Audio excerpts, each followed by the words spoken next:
The city thought Carlo Benedetti owned Blackwater Pier, but the truth was far colder. The docks, the lights, the cameras, the smiling officials, the clean white ribbon waiting to be cut under the grey northern sky, all of it stood on a foundation built by a woman everyone had forgotten to fear.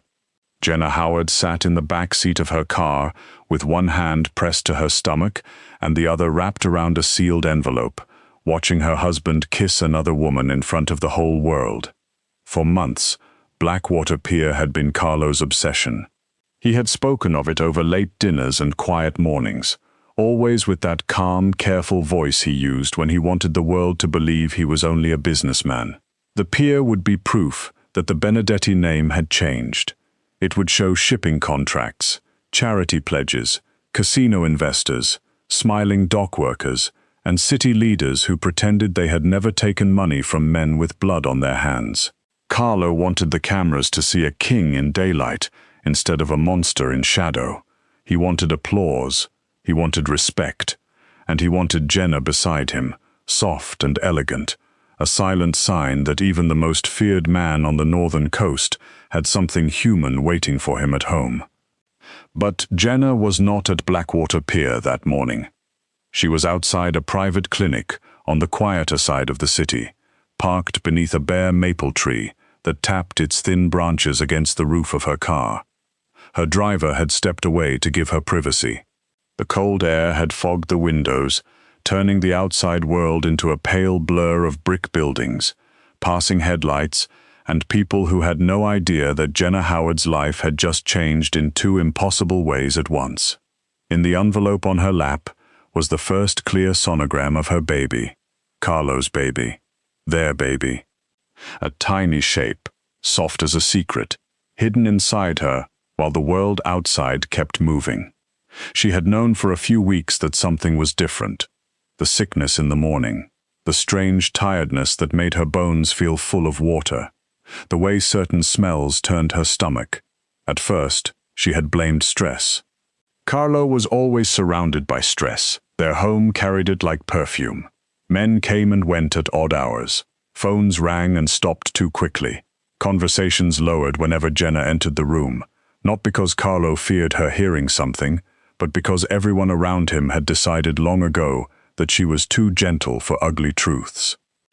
Jenna had believed that gentleness was not weakness. She had believed Carlo knew that. She had believed many things before that morning. Her phone rested against the curve of her coat, the screen bright in the dim car. The live stream from Blackwater Pier flickered for a moment, then sharpened. Carlo stood at the center of the platform in a black suit that fit him like a warning. His dark hair was swept back from his face, his jaw clean-shaven, his expression still and unreadable as the mayor praised his generosity. Behind him, the harbor moved slowly, cold waves pressing against the new steel pilings. Banners snapped in the wind. The Benedetti crest shone from the podium in polished gold. Jenna's thumb hovered over the edge of the sonogram envelope. She had imagined telling him that night. Not at the ceremony, not in front of cameras, not as some public performance. She had imagined waiting until the house was quiet. She would hand him the envelope in their bedroom, or maybe in the little breakfast room that overlooked the water. Carlo would stare at it. He would go very still, the way he did when emotion reached him before words could. Then he would look at her, and for once, the dangerous calm would break. Maybe he would smile. Maybe he would touch her stomach like it was sacred. Maybe the man everyone feared would become just a husband finding out he was going to be a father. On the screen, Sarah Vale stepped onto the platform. The crowd shifted with interest. Sarah knew how to enter a room as if it had been waiting for her. She was polished, graceful and slim, with silver blonde hair pulled into a smooth twist and a cream dress that looked chosen by a woman who understood cameras better than mirrors. Jenna knew her, of course. Everyone knew Sarah, Carlo's public relations chief, the woman who turned violence into strategy, scandal into silence, and blood money into charitable foundations with names that made people clap. Jenna had never liked her, but she had never feared her either. Sarah was part of Carlo's world, and Carlo's world was full of beautiful, sharp people who smiled without warmth. Jenna had learned to stand near them at events, her body wrapped in tasteful dark fabric, her hands folded neatly, her soft face calm, while eyes moved over her with quick, cruel surprise. She knew what people saw: Carlo Benedetti's fat wife, quiet, respectable, useful, safe, the kind of woman who made a ruthless man seem loyal because he had married someone so different from the glittering women who circled power like moths. Sarah reached Carlo's side. The mayor stopped speaking. A ripple moved through the crowd. Jenna leaned closer to the phone, her brow tightening. In Sarah's hand was a pin. At first, Jenna did not understand what she was seeing. The camera zoomed in, as if the operator already knew where to look. The pin caught the morning light, a small gold crest shaped like a crowned black bird over crossed waves. The Benedetti family crest. It was not decoration. It was not a fashion piece. It was not something employees wore for branding or loyalty. Jenna had learned that early in her marriage.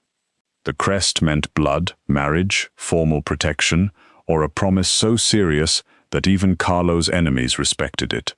Sarah lifted the pin to her dress. Jenna's fingers tightened around the envelope. Carlo did not stop her. The crowd began to murmur. Reporters leaned forward. A man near the podium smiled like he had been waiting for this exact moment. Sarah pinned the crest over her heart, then turned to Carlo with a soft, public smile. And Carlo, the man who measured every breath, every glance, every step in front of cameras, leaned toward her.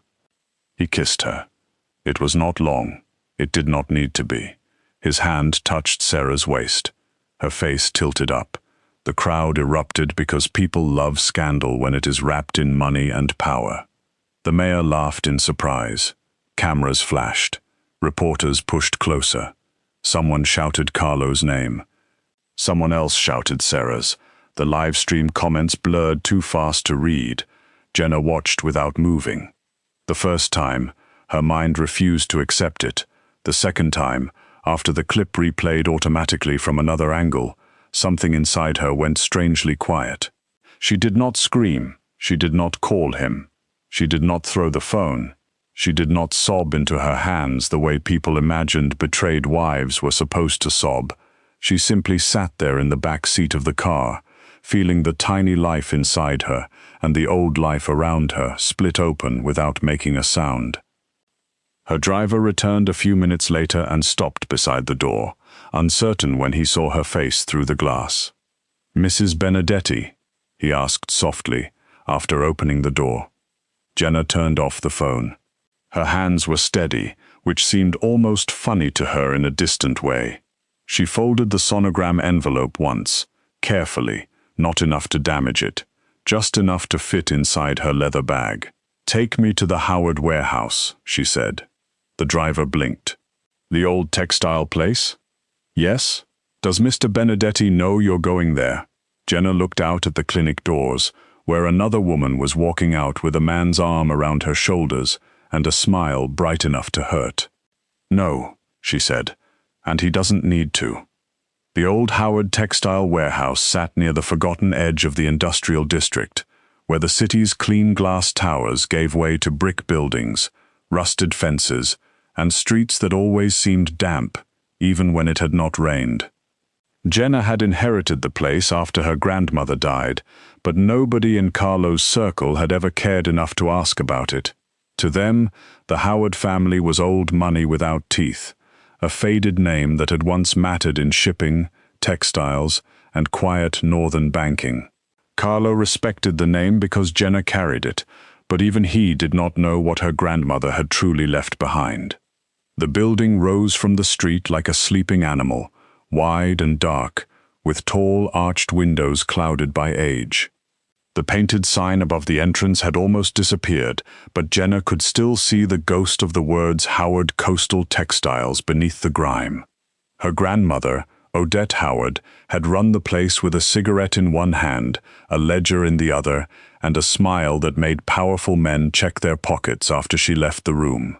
She had been soft-voiced, round-bodied, and terrifying in the way old houses are terrifying, not because they shout, but because they remember everything. Jenna unlocked the side door herself. The air inside smelled of dust, old wood, cold metal, and dry fabric. Sunlight fell through dirty windows in long grey sheets. Rows of covered machines sat across the main floor like forgotten beasts.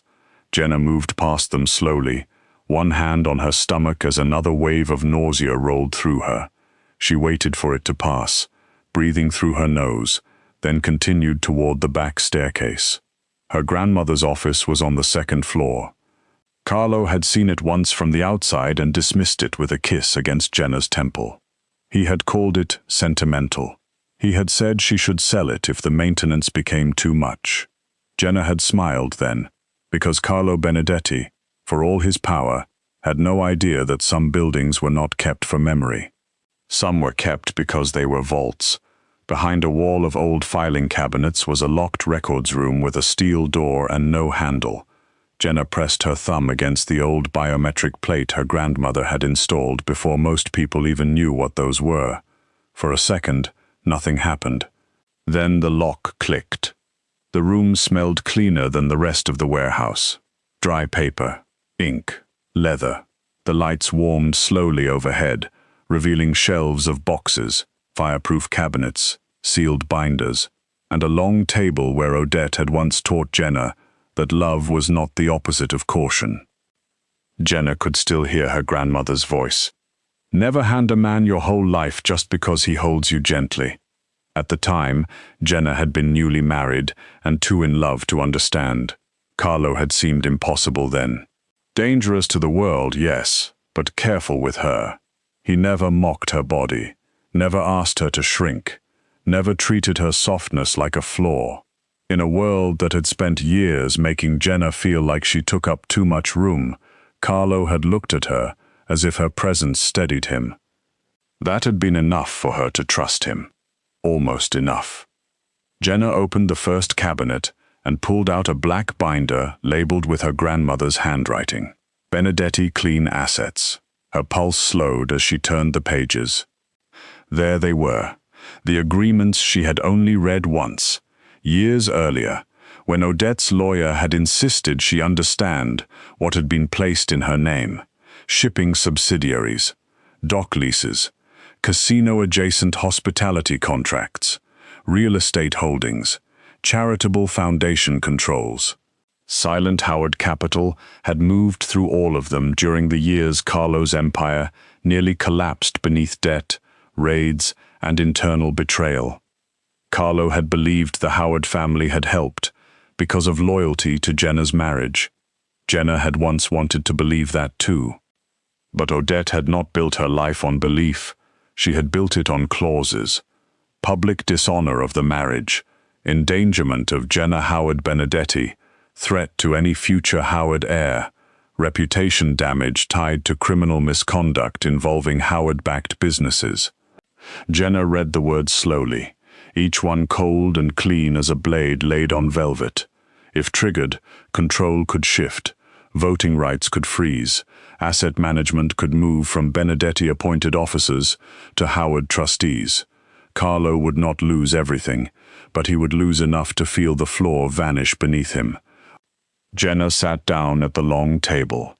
For the first time that day, tears rose in her eyes. Not loud tears, not dramatic ones, just a hot, silent blur that made the legal pages swim before her. She thought of Carlo's mouth on Sarah's, his hand on Sarah's waist, the family crest over Sarah's heart. She thought of the crowd cheering, as if Jenna had already been erased. She thought of the baby inside her, too small to know betrayal, already tied to a world that would use blood as a signature and family as a weapon. She placed one palm over her stomach. "I'm sorry," she whispered, though she was not sure whether she was speaking to the child, to herself, or to the woman she had been that morning. Then she wiped her face and reached for the phone mounted on the records room wall. Inez Caro answered on the third ring. "Jenna," the older woman said, and there was no surprise in her voice. "I wondered when you would call." Jenna closed her eyes for a moment. Of course Inez knew. Inez had worked for Odette Howard for almost 30 years. She probably knew what Carlo had done before Jenna did. Maybe not the kiss itself, but the shape of the disaster. Women like Inez did not wait for lightning to strike. They smelled metal in the air and opened an umbrella. "I need the separation protocols," Jenna said. There was a pause, small but heavy. "All of them?" Jenna looked at the binder, then at the envelope in her bag. "Yes." "Are you safe?" "For now." "Are you alone?" "Yes." "Good. Stay at the warehouse. Do not go home until I tell you. I'll send 2 people I trust, not Benedetti people. Do not answer calls from Carlo. Do not answer unknown numbers. And Jenna? Yes? You are not being cruel by protecting yourself." Jenna swallowed hard. "I know." But she did not know. Not yet. She only knew that if she stopped moving, she might break. By nightfall, the city had turned Carlo and Sarah into a story. The kiss was everywhere. News anchors smiled too brightly while pretending to discuss business implications. Social media called it romantic, ruthless, shocking, iconic. One gossip site posted side-by-side photos of Jenna and Sarah, choosing an old picture where Jenna stood at a charity dinner in a loose navy dress, her face tired, her body angled away from the camera. The caption did not need to be cruel to wound her. It simply asked what the kiss meant for the Benedetti marriage. Jenna did not read the comments. She already knew what strangers did when given permission to compare women. Inside the warehouse records room, Inez moved like a storm in a tailored grey coat. She was thin, sharp-eyed, and calm in a way that made panic feel embarrassing. Her silver hair was cut just below her jaw, and her red leather gloves never came off as she sorted through documents, signed forms, and made quiet calls that caused money to move behind the city's walls. "Personal accounts are protected," Inez said. "The charity board resignations are ready. Your public calendar will be cleared by morning. The Howard trustees can freeze participation in 3 of the clean shipping entities if we submit the dishonor notice with supporting evidence." Jenna sat across from her, a cup of untouched tea cooling near her hand. The whole city saw it. "Yes," Inez said, "for once, public humiliation is useful." The words should have felt satisfying. They did not. They only felt true. Jenna signed her name again and again. Not Benedetti, Howard. At first her hand hesitated. The old name looked strange after years of marriage. Then, with every signature, it became familiar, stronger, like a door she had not realized was still unlocked. Outside, rain began to fall. It tapped softly against the high windows of the warehouse, filling the silence between Inez's phone calls. Jenna's nausea returned, and this time she could not hide it. She stood too quickly, one hand going to the table, her breath catching. Inez looked up at once. "Jenna, I'm fine." "No, you're not." Jenna reached into her bag and removed the folded envelope. For a few seconds, she held it without speaking. Then she slid it across the table. Inez opened it. The hard attorney's face softened in a way Jenna had never seen before. She stared at the sonogram, then back at Jenna, and something old and protective moved behind her eyes. "Does Carlo know?"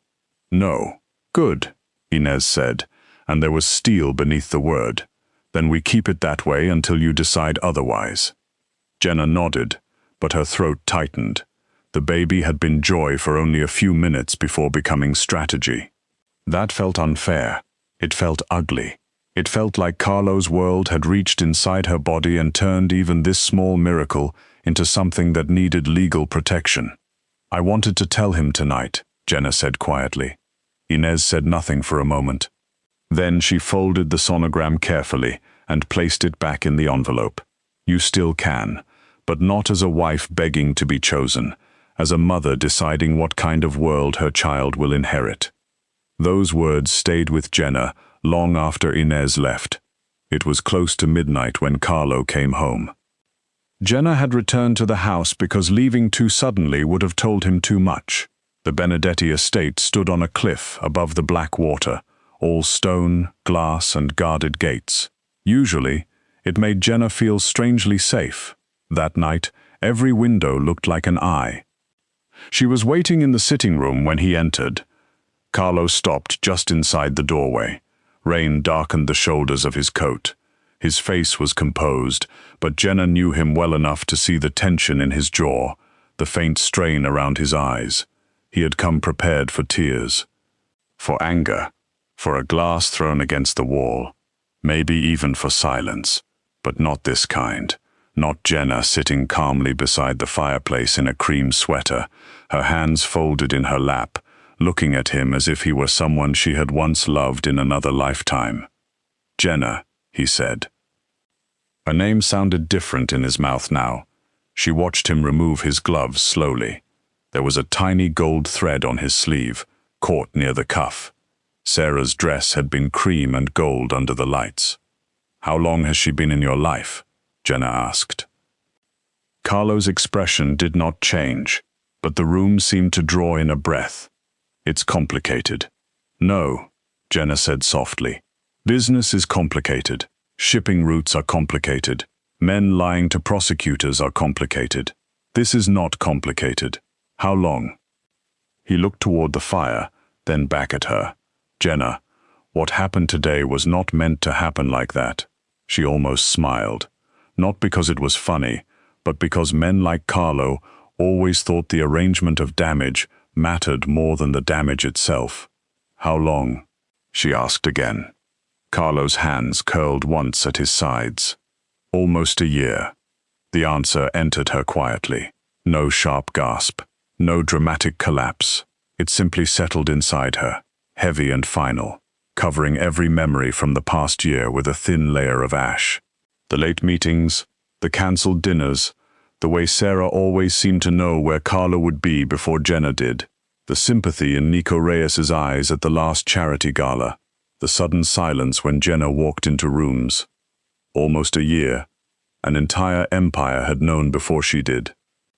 Jenna stood. Carlo stepped toward her on instinct, but she lifted one hand, and he stopped. "Sleep," she said. He stared at her. "What?" "You have business in the morning." "Jenna, we need to talk." "We did." "No, you asked one question, and you answered it." His eyes darkened with something close to fear, though Carlo Benedetti would have died before calling it that. "You're in shock." "Maybe. I can explain." "You already did." She walked past him toward the stairs, moving slowly because the nausea had returned, and because she would not rush in her own home. Carlo did not touch her, that was wise. Or maybe he understood, just barely, that the woman walking away from him was not the same woman who had watched the live stream that morning.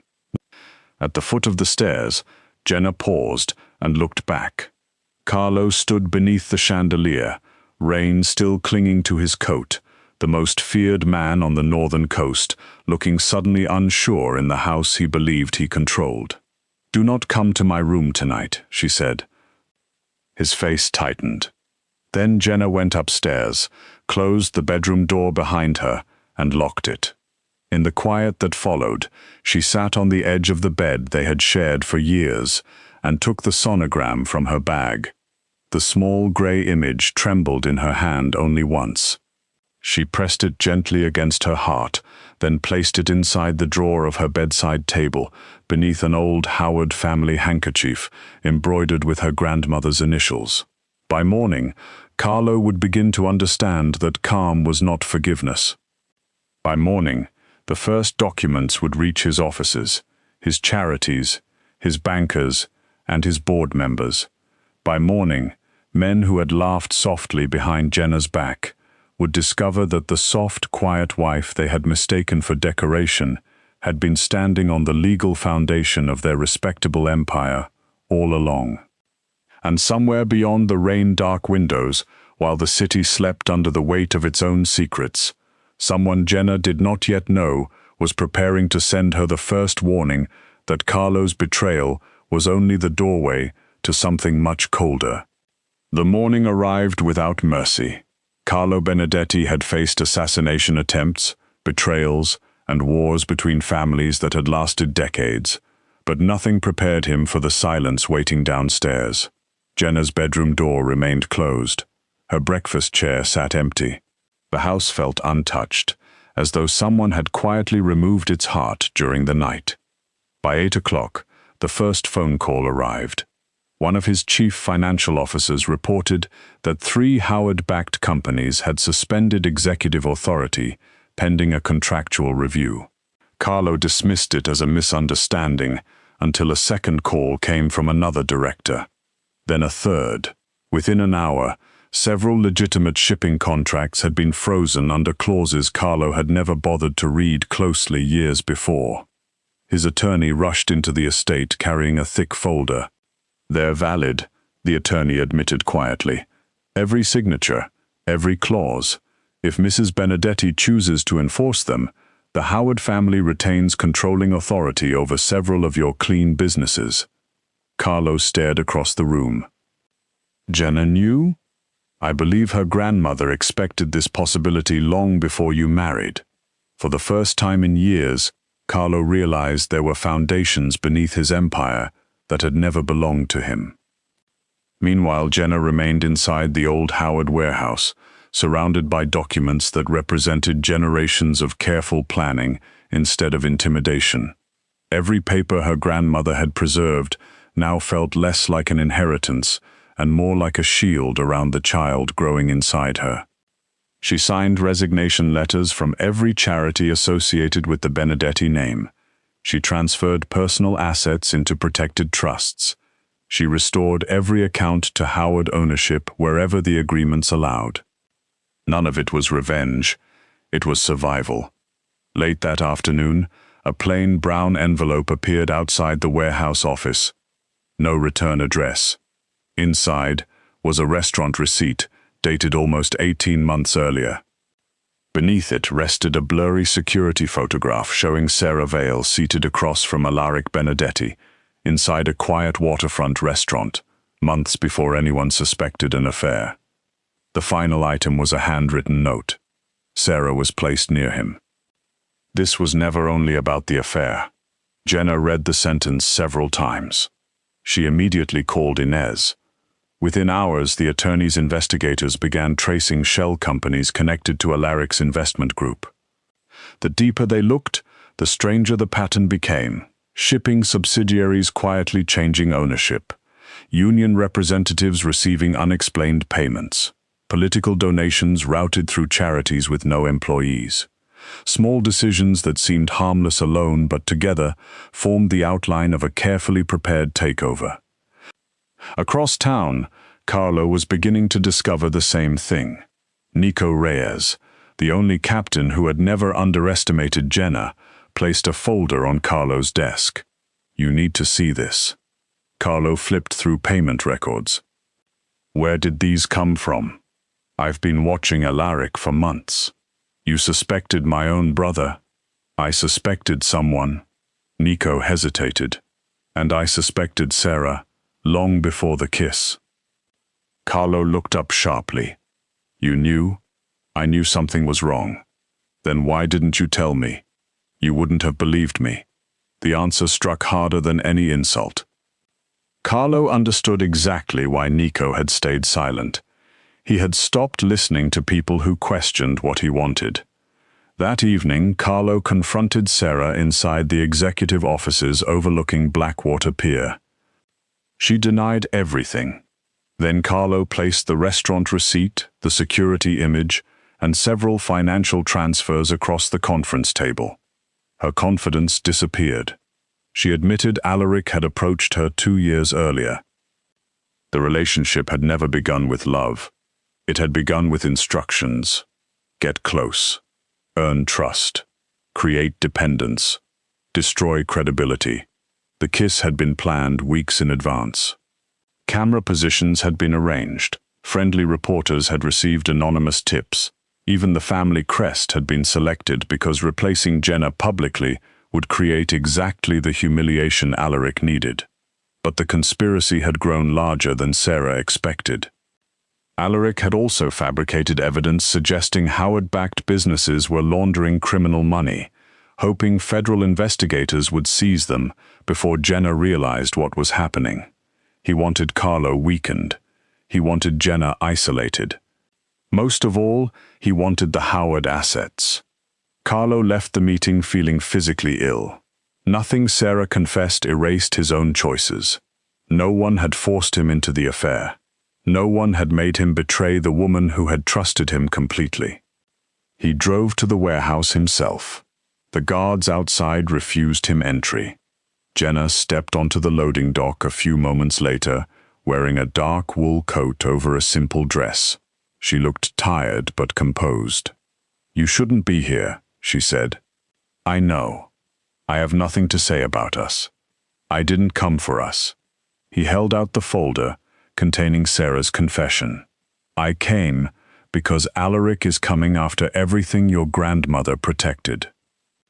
Jenna accepted the folder. She read quietly for several minutes. When she finished, she looked directly at Carlo. "I'll help stop him." Hope flickered across Carlo's face. She immediately extinguished it. "I'm helping because of my child." She rested one hand gently against her stomach. "Our child." Carlo froze. His eyes widened before slowly filling with disbelief.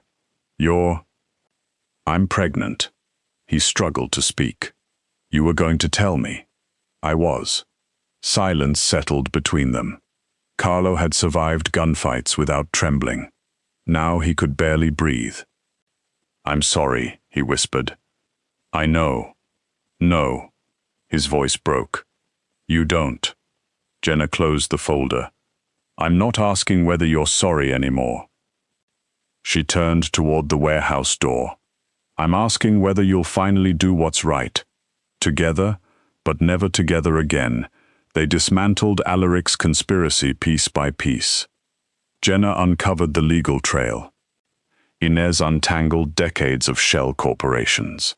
Nico secured witnesses willing to testify. Carlo gathered evidence from inside the organization while quietly turning over records federal investigators had been seeking for years. Everything came together inside an abandoned opera house where the Benedetti Council met one final time. Alaric arrived confident. He expected Carlo to defend himself.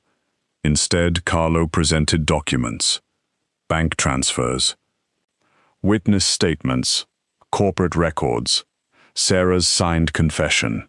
Federal investigators entered moments later carrying arrest warrants supported by months of financial evidence. Alaric attempted to flee through the backstage tunnels. Nico intercepted him before he reached the exit.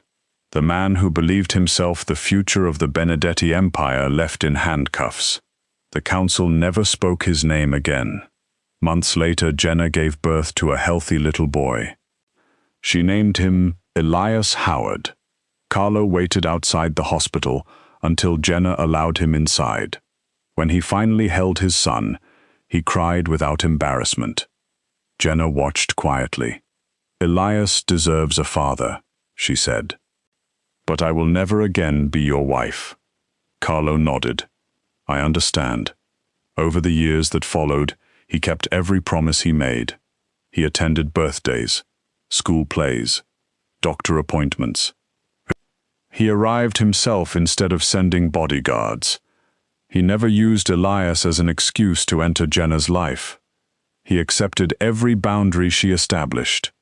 Jenna transformed the Howard businesses into one of the most respected shipping companies on the coast.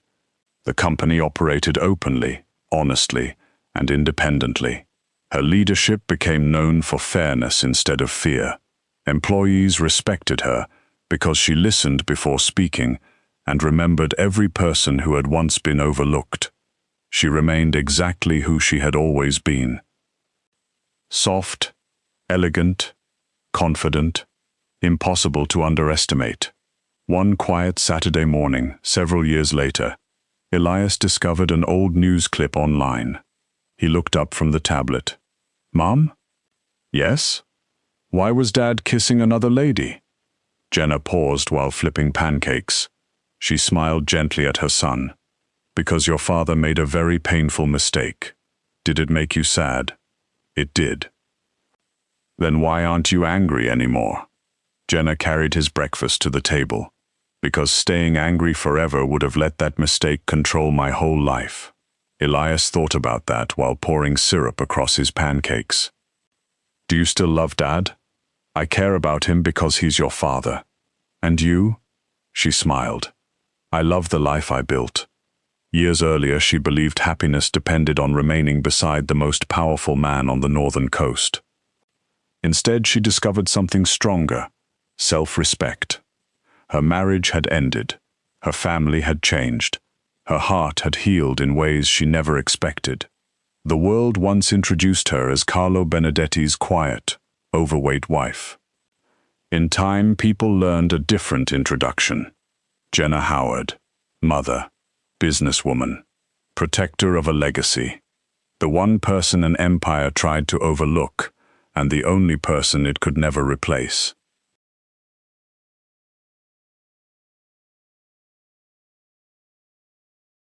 The richest room in the Vescari estate went silent because a fat catering girl dropped a stain on the wrong woman's dress. But by midnight, that small dark splash would destroy an engagement, expose a cruel heart, and remind one of the most feared men in the city what real power was supposed to protect. The silver gown had cost more than Maribel Cruz made in a year. The mansion around her had enough guards to stop a small army.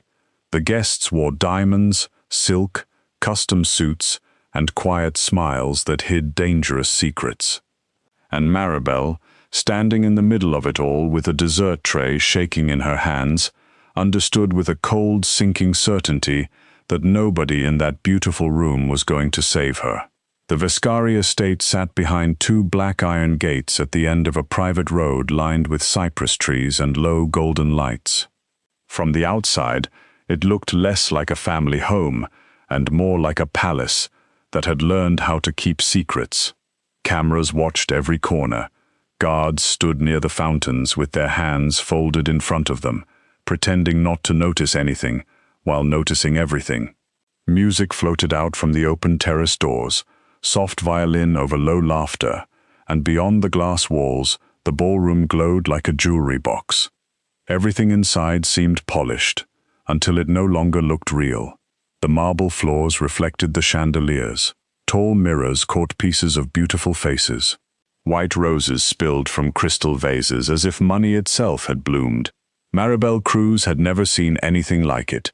She had worked weddings, charity dinners, and private birthday parties for rich people who complained when the shrimp was too cold. But this was different. This was wealth with teeth. Everyone had arrived in black cars with tinted windows. Men who looked like senators laughed with men who looked like they broke bones for a living. Women in gowns moved through the room like expensive ghosts, their smiles sharp and careful. Maribel kept her head down and reminded herself of the only reason she was there. She needed the money. She needed every dollar from that temporary catering shift because her mother's prescription had gone up again, because her younger sister, Lena, still needed the operation they had been praying for, because final-year textbooks for respiratory therapy did not buy themselves, and because nobody was coming to rescue the Cruz family from anything. So Maribel made herself small, or at least she tried. It was a habit she had learned young, even though her body had never allowed her to disappear the way other people seemed to expect. She was soft and wide and heavy, with round cheeks that flushed too easily, and hips that bumped tables if she turned too fast. Her black catering uniform pinched at her waist and pulled tight across her chest, no matter how carefully she adjusted it. All night she had moved slowly, holding trays close, saying, "Excuse me," in a quiet voice, stepping out of the path of people who never stepped out of hers. She knew the rules of rooms like this: do not stare, do not listen, do not react, smile when spoken to, apologize even when no apology is deserved. Become part of the wallpaper and hope nobody notices the wallpaper has a heartbeat. At the center of the celebration stood Celeste Rourke, the bride-to-be, glittering beneath the chandelier like a blade dipped in moonlight. Her gown was silver, narrow, and cruelly perfect, clinging to her body as if it had been poured over her. Diamonds trembled at her ears. Her blonde hair was swept back from a face too beautiful to look kind. She laughed loudly when important men spoke, and when servers came near her, her eyes slid over them with the bored disgust of someone noticing dust on polished glass. Everyone knew Celeste. Maribel had heard the other catering staff whispering before the first guests arrived. Celeste Rourke, daughter of a shipping king, queen of every charity board that cared more about cameras than children, future wife of Dante Viscari. Beautiful Celeste, untouchable Celeste, the kind of woman who could ruin a person's life and still be praised for her posture. And then there was Dante Viscari himself. Maribel had only seen him from a distance at first, but even that was enough. He stood near the terrace doors in a black suit that looked simple until the light moved across it and revealed the cut of money. He was tall, broad-shouldered, and still in a way that made every other man look restless. He did not laugh often, he listened more than he spoke, and when he did speak, people leaned closer. There was nothing loud about him, nothing wild, yet the whole room seemed to arrange itself around his silence. Maribel knew enough from gossip and warning to understand what he was. The Viscari family owned restaurants, construction firms, hotels, charities, import companies, and, according to every nervous whisper in the city, much darker things that never appeared on paper. Dante was feared because he was disciplined. He did not rage in public. He did not waste words. He did not need to threaten people twice. That was why Maribel avoided him more carefully than anyone. A man like that did not belong in the same sentence as a woman like her. He lived inside storms with marble floors. She lived in a 2-bedroom apartment where the kitchen faucet coughed before giving water. He wore power like a second skin. She wore a catering apron that smelled faintly of dish soap and roasted chicken.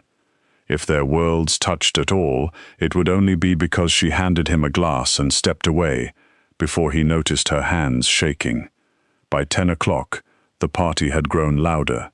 Champagne had softened voices. The violinists had changed to a small jazz band. Waiters moved through the ballroom with trays of tiny desserts arranged like gems. Maribel carried dark berry panna cotta in narrow crystal glasses, each one topped with a glossy sauce so deep purple it looked black under the lights. She moved along the side of the room, careful with every step. Her feet hurt. Her shoulder ached from hours of balancing trays. Her stomach had been empty since noon, but she ignored it. She was almost done. Just one more hour. One more hour and she could take the bus home, count her tips, kiss Lena on the forehead if she was still awake, and maybe study 2 pages before falling asleep with her notebook open. She did not see Celeste turn until it was too late. It was only a brush, a tiny accident. Celeste stepped backward without looking, and Maribel twisted to avoid her, but the edge of the tray tilted. One glass wobbled. A spoon slipped. A small ribbon of dark berry sauce slid through the air and landed on the silver gown just below Celeste's hip. It was no bigger than a thumbprint, but the room seemed to feel it before anyone spoke. Celeste looked down. Her smile vanished. The musicians continued playing for 3 more seconds. Then even the music seemed to understand danger and faded into uncertain silence. Maribel's breath stopped. "I'm so sorry," she whispered, setting the tray down on the nearest table before her hands could fail completely. "I'm so sorry, ma'am. I can get club soda, or the manager, or—" Celeste lifted her eyes. The look on her face was not surprise. It was not even anger at first. It was pleasure, cold and sudden, like she had been waiting all night for someone small enough to punish. "Do you have any idea what you just did?" she asked softly. Maribel swallowed. It was an accident. I'm sorry. An accident. Celeste repeated the words, as if tasting something rotten. Her voice carried easily through the room. Of course it was. People like you are always accidents waiting to happen. A few guests shifted. Nobody stepped forward. Maribel felt every stare land on her body, on the too-tight shirt, on the apron stretched around her middle, on the soft roll of her stomach. She had spent the whole night trying to hide. Heat crawled up her neck. Celeste took one slow step closer. You waddle through my engagement party, bump into me with your cheap little tray, ruin my gown, and then stand there breathing at me like a frightened cow. The words hit harder, because Maribel had heard versions of them all her life. In school hallways, on buses, in clothing stores, from relatives who called cruelty concern. For a moment, she was not 24 years old in a mansion full of strangers. She was 12, hiding in a bathroom stall while girls laughed outside. She was 17, pretending she did not want to go to prom. She was 21, smiling at a customer who told her she had such a pretty face before asking if the restaurant gave her free food. Her mouth opened, but nothing came out. Celeste's hand shot out and grabbed Maribel's upper arm. Her nails pressed through the black sleeve. Look at me when I speak to you. Maribel lifted her eyes. Please let go. A tiny gasp moved through the nearest guests, not because Maribel had been hurt, but because she had dared to say please like a human being instead of a thing. Celeste's face hardened. She glanced around, humiliated now by the stain, by the attention, by the fact that a server had not collapsed quickly enough beneath her anger.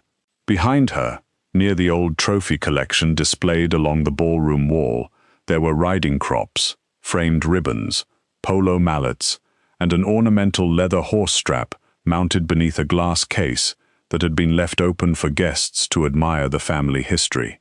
Celeste turned toward it with a strange calm that made Maribel's skin go cold. People forget their place when they are not reminded, Celeste said. Maribel took a step back. Please, I said I was sorry.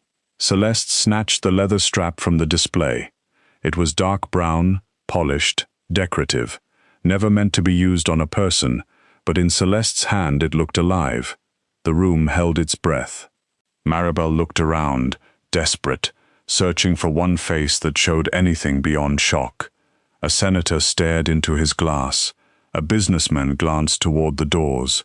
A woman in emerald earrings lifted her hand to her mouth but said nothing. Even the catering manager stood frozen near the kitchen entrance, pale and useless. The strap came down across Maribel's shoulder with a sharp crack. Pain flashed hot and bright through her body. Maribel cried out before she could stop herself. The sound echoed against the marble. She stumbled backward, one hand flying to her shoulder, her eyes filling with tears she hated immediately. She did not fall. Some stubborn part of her refused to give Celeste that too. But the room blurred. The chandelier turned watery. The stain on Celeste's dress, that stupid little dark mark, seemed to glow like the beginning of a curse. Celeste raised the strap again. This time, a voice cut through the ballroom. Put it down. It was not shouted.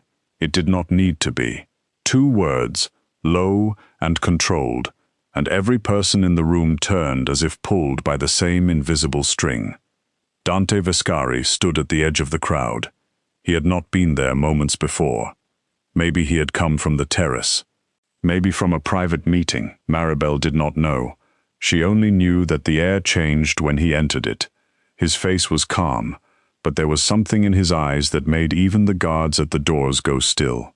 Celeste lowered the strap halfway, her expression flickering between fury and calculation. Dante, this girl ruined my gown. Dante's gaze moved from the stain to the tray, from the tray to Maribel's shaking hand, then to the red mark already rising across the top of her shoulder. His jaw tightened once, only once. Somehow that small movement frightened the room more than shouting would have. I saw enough, he said. Celeste laughed, bright and brittle. You saw a clumsy servant embarrass me in front of half the city. No, Dante said. I saw my fiancé strike an employee under my roof while my guests stood silent. The word fiancé landed like a door closing. Celeste's smile twitched. You cannot be serious. She is temporary catering staff. She will be gone tomorrow. I am your future wife. Dante walked toward Maribel. Not Celeste. Maribel. The crowd parted without being asked. Maribel tried to step back, but her legs would not obey. Dante stopped at a respectful distance, close enough that she could see the dark concern beneath his controlled expression, far enough that he did not trap her against her own fear. What is your name? He asked. Maribel's throat felt tight. Maribel Cruz. Miss Cruz, he said, and the simple respect of that title almost broke her worse than the strap had. Are you hurt anywhere besides your shoulder? I'm fine, she whispered automatically. No, Dante said, his voice quieter now. You are being brave. That is not the same thing. The words slipped into her chest and found a place no one had touched in years. Her lips trembled. She looked away before more tears could fall. Dante turned slightly, and his voice sharpened. Dr. Bianchi, now. An older man in a navy suit moved quickly from the far side of the room. Maribel had assumed he was another guest, but he opened a black medical bag so smoothly that she understood he had been waiting nearby for emergencies rich families never admitted they expected. Dante nodded toward a sitting room off the ballroom. Examine her shoulder, document everything. Make sure she has whatever she needs. Celeste's face went pale with rage. You are making a spectacle over nothing. Dante looked at her then, fully. For the first time that night, Celeste seemed smaller than her diamonds. The spectacle began when you picked up the strap. She ruined my gown. You ruined your name. A murmur moved through the room, soft and hungry. Celeste heard it. Her eyes flashed. You are humiliating me for hired help? Before Dante could answer, another voice rose from near the front of the room, thin with age but steady as stone. Careful, Celeste. That phrase has ended better families than yours. Everyone turned again. Sofia Vescari sat in a high-backed chair near the fireplace, wrapped in black silk, her silver hair pinned neatly at the nape of her neck. She was Dante's aunt, the matriarch of the family, and the only person in the estate who seemed completely unafraid of him. Two younger relatives moved as if to help her stand, but she waved them away and rose on her own, slow and proud. The room grew even quieter. Sophia looked at Maribel first, and her expression softened with something old and painful. Then she looked at Celeste. When I was 19, I worked in a kitchen in a house very much like this one. Not as grand, maybe, but grand enough to make cruel people believe God had personally assigned them better chairs. I was heavy then, heavier than the girls they liked to put in the front rooms. I carried soup, scrubbed pans, slept 6 hours if I was lucky, and sent half my pay to my mother. One evening, I spilled cream on the sleeve of a woman who believed lace made her holy. She called me names I still remember, though I wish I did not. Then she slapped me in front of a dinner party. Hard enough that my ear rang for 2 days. Nobody moved. Even Celeste seemed caught, unwillingly, by the old woman's voice. Sophia continued. Most people in that room looked away. A few smiled, because they were relieved it was not them. But one man stood up. He was not gentle. He was not innocent. Many feared him, and many had reason to. But he understood one rule better than the polished cowards around him. A person with power who hurts the defenseless is not strong. A person with power who protects them is remembered. Dante's face changed at the edges. Maribel saw it, the faint pull of grief and devotion. This was not just a story. This was family scripture. That man became my husband, Sophia said. He helped me finish school. He taught me the books. I taught him which men at his table were fools. We built half of what this family became because he knew better than to mistake a kitchen uniform for an empty mind. Her eyes settled on Celeste with quiet finality. Tonight you showed us what you do when no one below you can fight back. That is the truest introduction you have ever given." Celeste's hand tightened around the leather strap, as if she had forgotten she still held it. Then, slowly, she dropped it onto the marble. The sound was small, the meaning was not. Dante looked at the strap, then at Celeste. Whatever duty, arrangement, ambition, or family strategy had held that engagement together seemed to leave him in a single breath. "The engagement is over." Celeste stared at him. "You don't mean that." "I do. My father will pull every investment from your foundation. My family will make sure every paper in this city calls you unstable. Your father may call whoever he likes. You would throw away an alliance over her?" Celeste pointed at Maribel, and the ugly disbelief in her voice made Maribel flinch. Dante stepped between them, not dramatically, not for show, but with the natural instinct of a wall becoming a wall. "No, I am ending it because of you." For the first time all night, Celeste looked around and understood that beauty could not save her from what everyone had seen. Phones were half hidden in hands. Guests were whispering. The stain on her gown no longer looked like the worst thing that had happened to her. It looked like the only honest mark she wore. Dante gave one short nod to the guards. "Escort Miss Rourke from the estate. Return her belongings tomorrow. She is not to enter this property again."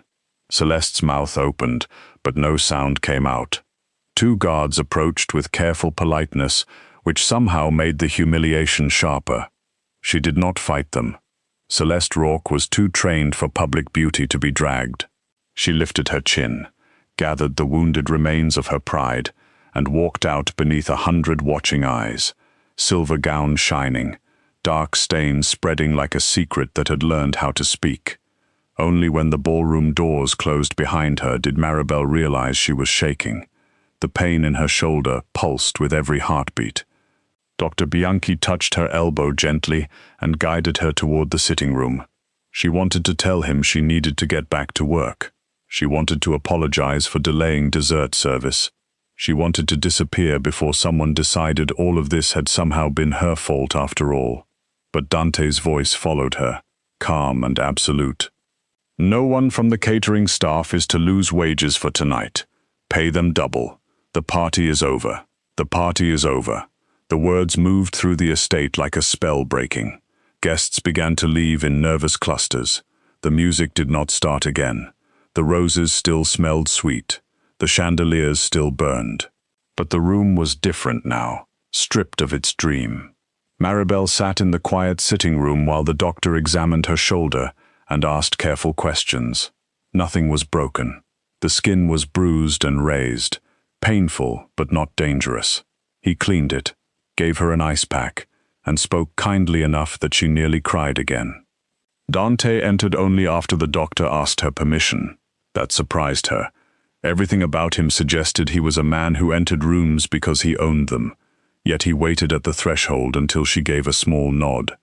He came in without his audience, without the heavy silence of the ballroom around him. Up close, he looked younger than his reputation and older than his age, as if responsibility had carved shadows beneath his eyes. He held himself carefully, like he knew his presence could frighten people, even when he meant no harm. "Miss Cruz," he said, "what happened tonight was my failure." Maribel blinked at him. "You didn't hit me. It happened in my home, under my protection. That makes it mine to answer for." She looked down at the ice pack against her shoulder. "I really don't want trouble. I can sign whatever I need to sign. I just need to go home." Something unreadable crossed his face. "Are you afraid I will punish you for being hurt?" The question was too direct. Maribel gave a small, exhausted laugh with no humor in it. "People punish you for less." Dante was silent for a moment. Outside the sitting room, voices faded as guests disappeared down the hall. Somewhere far away, a car engine started. The estate was returning to itself, but Maribel knew she never would, not completely. "My aunt asked the catering manager about you," Dante said. She was concerned. Maribel stiffened. "About what?" about whether you had someone to drive you home, about why you accepted a last-minute shift during exam week, about why your hands are raw from dishwork when your file says you are studying respiratory therapy. Maribel closed her eyes. Of course they had checked. People like the Vescaris did not ask questions the normal way. "I need the money," she said quietly. "For school? For everything." Dante did not interrupt. That made it worse somehow, because silence invited honesty. Maribel was tired enough to give it. "My mom's a widow. She cleans offices at night. My sister Lena was in an accident last year, and she needs reconstructive surgery. Insurance covered some things, but not enough. It never covers enough. I work catering, grocery delivery, weekend front desk shifts, whatever I can get. I'm almost done with school, and if I can just finish, I can get a real hospital job. Benefits, steady pay. Maybe we can breathe after that." The corner of Dante's jaw flexed. This time his anger did not feel like a storm about to break. It felt like a door closing against the cold. "I have a legitimate charitable foundation," he said. "It funds medical care, scholarships, family assistance. Tomorrow morning, the foundation will contact your sister's hospital and your school. Her surgery will be paid for. Your remaining tuition will be paid for. Any transportation, medication, follow-up care, also covered." Maribel stared at him, the words reaching her one by one but refusing to make sense. "No." Dante's brows drew together. "No? I mean, thank you, but no. I can't owe you that. I can't owe your family that. You will owe me nothing. That's not how people like you work." A faint, almost sad smile touched his mouth. "You are right to be careful." "I'm serious." "So am I." He took one step closer, then stopped when he saw her fingers tighten around the ice pack. "This will go through the foundation. Proper documents. No favors hidden in the dark. No debt. No demand. You may have a lawyer review everything before you accept. You may refuse all of it if you choose. But if your sister needs care and your education is the thing that will free your family, then pride should not be the wall that keeps help out." Maribel hated that her eyes filled again. She hated it because she wanted to be stronger than this room, stronger than Celeste's voice, stronger than the ache in her shoulder and the sudden dangerous kindness of a man she had every reason to fear. "Why?" she whispered. Dante looked toward the closed ballroom doors, then back at her. "Because my aunt is right. Power means nothing if it only protects itself." Outside, somewhere beyond the estate gates, the first video of Celeste raising the leather strap was already spreading from phone to phone, from private messages to public feeds, carrying the truth faster than any apology could catch it. Inside the quiet sitting room, Maribel Cruz sat with an ice pack against her bruised shoulder, while Dante Vescari stood before her like a man at the edge of a life he had not meant to question. Neither of them knew yet that the worst humiliation of Maribel's life had just opened a door neither money, fear, beauty, nor blood could close. But in the hush after the ruined celebration, with the roses still blooming and the mansion holding its breath, something had already changed. By morning, the world outside the Vescari gates had already decided it wanted a villain, a victim, and a spectacle. The first video was shaky, filmed from behind a champagne glass, but it was clear enough. Celeste Rourke in her silver gown. Maribel Cruz, standing frozen in her black catering uniform, the leather strap rising, the crack that made half the room flinch and the other half look away. Then Dante Vescari's voice, cutting through the ballroom like a locked door opening in the dark. "Put it down." By noon, there were 5 different angles. By evening, there were slow-motion clips, news anchors, gossip pages, angry comments, and old photographs of Celeste smiling at charity galas beside children whose names she had never learned. The city that had praised her beauty for years suddenly studied her face and saw something it could not unsee. Maribel did not watch the videos at first. She sat at her mother's kitchen table with a mug of coffee growing cold between her hands, while her phone buzzed so many times that Lena finally turned it over, and slid it beneath a folded dish towel. Their apartment was small, warm, and cluttered with the soft evidence of survival. A pharmacy bag on the counter, respiratory therapy flashcards stacked beside a bowl of oranges, Lena's medical folder held together with a cracked rubber band. Their mother, Elena, moved through the kitchen in the same tired slippers she had worn for 6 winters, silent except for the occasional sharp breath she took whenever she looked at the bruise spreading across Maribel's shoulder. "I should have never let you take that job," Elena whispered. Maribel looked up. "Mom, I'm 24. You are still my child." The words were soft, but they carried every night. Elena had spent cleaning office floors while her daughters slept. Every bill she had hidden in drawers, every time she had smiled too brightly so the girls would not know how close they were to losing something important. Maribel reached for her hand. It was one shift. It was one room full of people who watched someone hurt you. That truth settled over the table. Lena, 16 and thin from months of pain and waiting, stared at the floor. The accident had left a line of damage along one side of her face and jaw that doctors promised could be improved, but only if the surgery happened soon. She hated people looking at her now. Maribel understood that kind of looking. Different reason, same sharp edge. She squeezed her mother's hand and tried to sound stronger than she felt. "It's over," she said, but it was not over.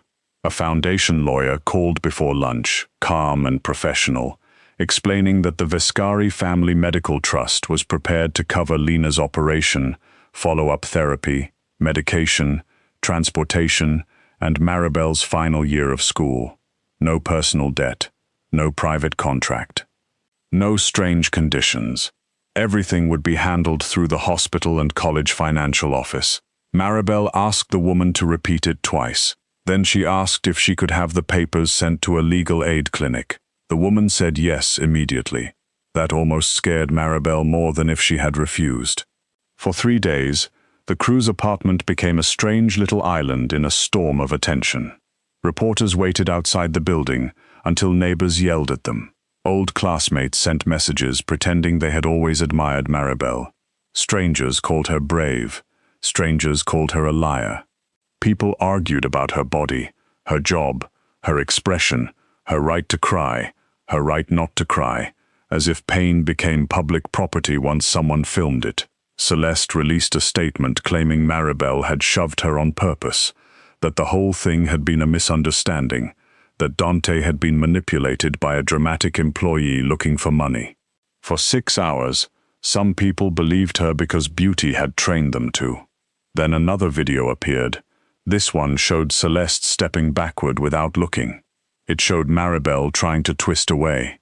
It showed the accident exactly as it was. Small, human, forgivable.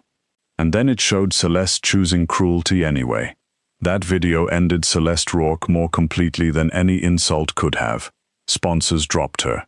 Charity boards removed her name from their websites with polite little statements about values. Invitations vanished. Her friends became busy. Her father's company released a cold message about personal accountability, which was rich, coming from a man who had built half his fortune on avoiding it.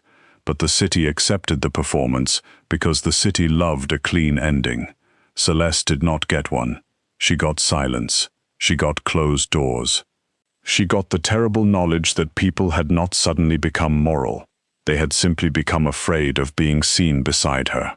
Maribel agreed to one interview because the hospital fundraiser asked gently, and because Lena looked at her across the kitchen table and said, "Maybe someone needs to hear you."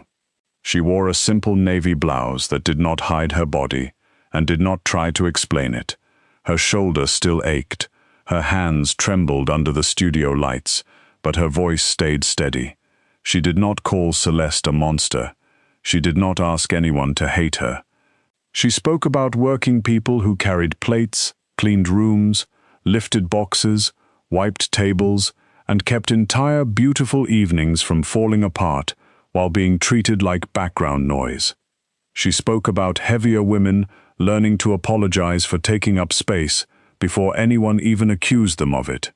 She said dignity should not depend on a dress size, a bank account, or whether the room finds you useful.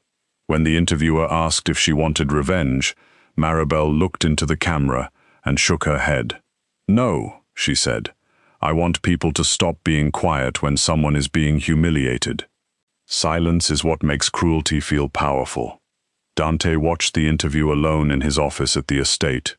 The same ballroom had been closed since that night. The roses were gone. The floors had been polished. The strap had been removed from the trophy wall and burned at Sophia's request in the old stone fireplace. Still, Dante could feel the room waiting below him like a memory with teeth.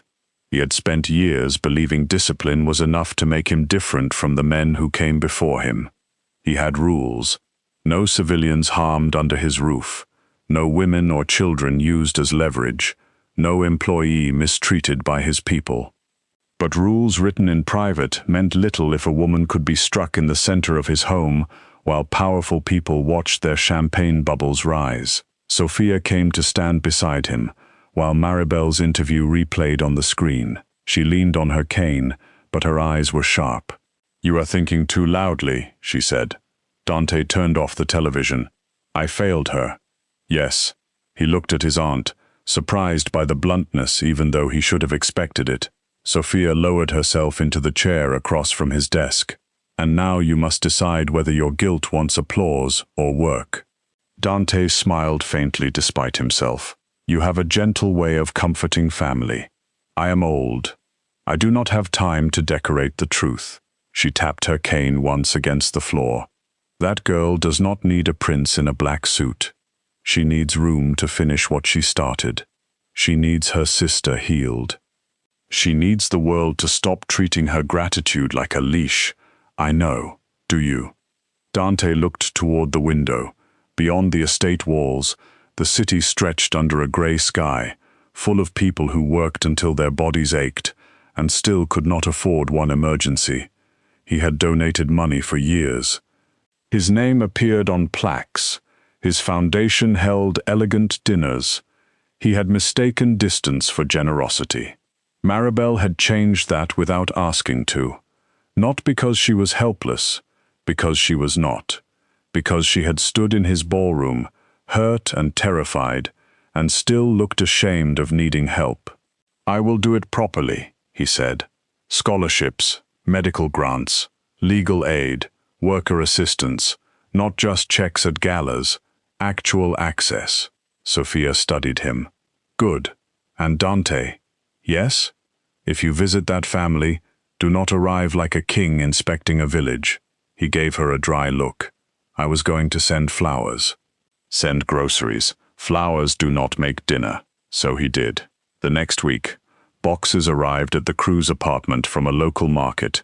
Not extravagant, not strange, just useful. Chicken, rice, fruit, vegetables, coffee, soup. Things Elena could cook without feeling like she had been handed a museum display. There were no roses, no jewelry, no note from Dante. Only a card from the foundation listing a number they could call for transportation to Lena's appointments. Maribel stared at the groceries for a long time and did not know what to do with the warmth moving through her chest. Lena's surgery happened 3 weeks later. The morning was cold and wet, rain tapping against the hospital windows while Elena prayed silently with a rosary wrapped around her fingers. Maribel sat beside her sister's bed, holding Lena's hand until the nurses came. She was trained enough to understand too much and human enough to be terrified anyway. When they wheeled Lena away, Maribel stood in the hallway and pressed both hands against her mouth, trying not to fall apart. Dante arrived quietly near noon. No entourage, no black-suited wall of men. Just him, in a dark overcoat, carrying 2 paper cups of coffee and a small bag of sandwiches from the cafeteria. He stopped several feet away, giving her space. "I can leave," he said. Maribel looked at him. He seemed almost out of place beneath the fluorescent lights, too controlled for the plastic chairs and vending machines, but he had made himself smaller somehow, less like a feared name. More like a man who understood he had no right to be there unless invited. "You brought cafeteria sandwiches?" she asked. My aunt said flowers were useless. A surprised laugh broke out of her, shaky and tired.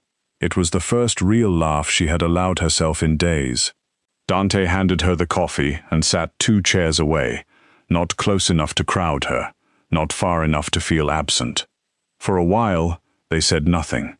The rain kept tapping. Nurses passed. Somewhere down the hall, a baby cried and then settled. Maribel drank the coffee. It was bad, bitter and too hot, but it steadied her. "Thank you," she said at last, "for Lena. You do not have to thank me every time. I know. I'm still going to." He nodded once. "Then I will keep telling you that you owe me nothing." The surgery lasted 4 hours. Dante stayed for all of them. He did not make calls in the hallway or demand special treatment. He sat beside Elena when Maribel went to the restroom. He listened when Lena's surgeon finally came out smiling and said everything had gone well. Elena cried into her hands. Maribel bent forward, like someone had cut the strings holding her up. Dante looked away to give them privacy, but not before Maribel saw the relief move across his face. After that, he appeared from time to time, always quietly, always with a reason that did not feel like a trap. He sent a driver when Lena had follow-up appointments and the buses were unreliable. He arranged for foundation staff to help Elena apply for benefits she had not known existed. He asked Maribel once, only once, if she needed anything for school. She said no with such force that he never asked that way again. Instead, he asked about her classes. He remembered exam dates. He listened when she explained ventilator settings, oxygen therapy, patient anxiety, and the strange, fragile beauty of helping someone breathe easier. Months passed, and the story that had once belonged to the internet slowly became life again. She studied on buses, in hospital waiting rooms, at the kitchen table while Lena watched movies with an ice pack against her cheek. Her bruise faded from purple to yellow to memory. Celeste's name stopped appearing in headlines and started appearing in whispers, then not even there. Dante changed too, though the city did not notice at first.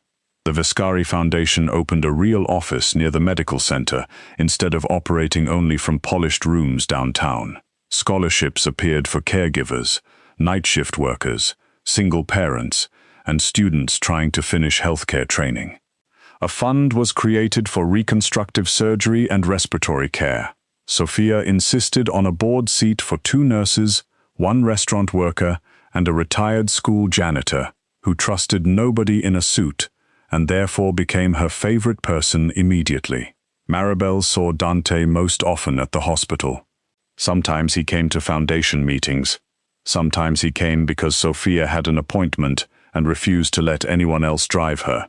Sometimes, Maribel suspected, he came because he knew her break was at 4 and the vending machine coffee was terrible. Their conversations were not dramatic. That was what made them dangerous. He asked about her day, and he listened to the whole answer. She teased him for not knowing how to use a hospital microwave. He told her the estate chef had threatened to resign after Dante asked for simple chicken soup and nothing that needed to be described in French. She learned he hated being called generous. He learned she bit the inside of her cheek when she was trying not to argue. She learned he visited his uncle's grave every Sunday morning. He learned she was afraid of elevators, but took them anyway, because respiratory therapists did not get to choose where emergencies happened. Friendship arrived first, quiet as evening light. Then trust. Then something softer and more frightening. One night after a long shift, Maribel stepped outside the hospital and found Dante waiting near the curb, not leaning against a luxury car like some dark prince from a story, but standing beneath the weak glow of a street lamp, with rain in his hair and 2 umbrellas in his hand. "Sophia said you would forget yours," he said. "I didn't forget. I made an optimistic weather choice. Dangerous. Very." He opened the umbrella and walked beside her to the bus stop, because she still refused rides unless it was late enough to be unsafe. The rain softened the city around them. Cars hissed by. Neon signs blurred on the pavement. Maribel looked at him and realized she no longer thought first of the rumors, the estate, the guards, or the name Vescari. She thought of bad coffee, quiet waiting rooms, his aunt scolding him, the way he listened without trying to own the answer. That scared her more than his reputation ever had. "I don't want to be someone you saved," she said suddenly. Dante stopped. Rain tapped above them. "You are not. I mean it. I can be grateful and still not belong to you." His expression grew serious. "Maribel, you will never belong to me. Not because I would not treasure you. Because people are not property, and you have fought too hard to be free." Her throat tightened. "Then what do you want?" Dante looked at her for a long moment. "To be someone you choose when nobody is forcing you. If that never happens, I will still be glad your sister is well and that you finished school." It was not the answer she expected. It was too plain, too patient, too clean to hide from. Maribel looked down at the rain shining on the sidewalk, and for the first time, she allowed herself to want something without immediately accusing it of being impossible. By spring, Lena was smiling in photographs again. Elena had reduced her night shifts. Maribel passed her final exam and accepted a respiratory therapist position at the same medical center where her sister had been treated. On her first day in scrubs, she stood in the staff bathroom and stared at herself in the mirror for a long time. Her body was still hers, soft and large and familiar. The world had not magically become kind. People still looked too long sometimes. Chairs still pinched. Uniform companies still acted like fat women were a surprise. But something inside her had shifted. She no longer saw herself through Celeste's eyes. She no longer wanted to become invisible to stay safe. She had hands trained to help lungs fight for air. She had a mind full of skill. She had a family that had survived. She had a life that was no longer waiting for permission.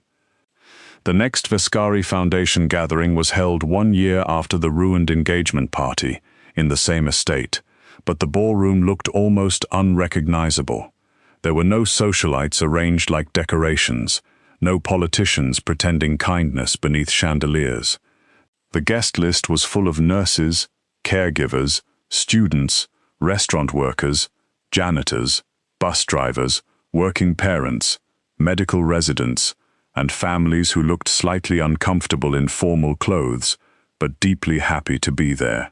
The white roses were replaced with small arrangements made by a neighborhood florist. The food was served buffet style, because Maribel had told Dante that people relaxed faster when they could choose their own portions without feeling watched. He had listened. Maribel stood at the front of the ballroom in a deep blue dress that moved beautifully over her body.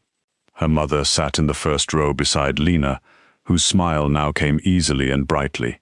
Sophia sat near them, wearing the pleased expression of a woman watching history correct itself in real time. Dante stood at the side of the room, not center stage, not claiming the moment. His eyes found Maribel's, steady and proud. Maribel spoke into the microphone with a voice that trembled only at the beginning. She told them that the worst night of her life had happened in that room. She told them about silence, how it can feel polite from the outside but violent to the person being abandoned inside it. She told them that one person choosing to speak can change the shape of a memory. Then she looked around at the caregivers, students, workers, and families filling the ballroom. Cruelty only feels powerful when everyone else agrees to be quiet, she said. But dignity has a longer memory than shame. Kindness does too. That is why this foundation belongs to the people who keep showing up, even when the world acts like they are invisible. The applause rose slowly, then filled the room like rain after a long drought. Elena cried openly. Lena clapped until her hands hurt. Sophia pretended not to wipe her eyes. Dante did not move, but Maribel saw his face. She saw what her words had done to him.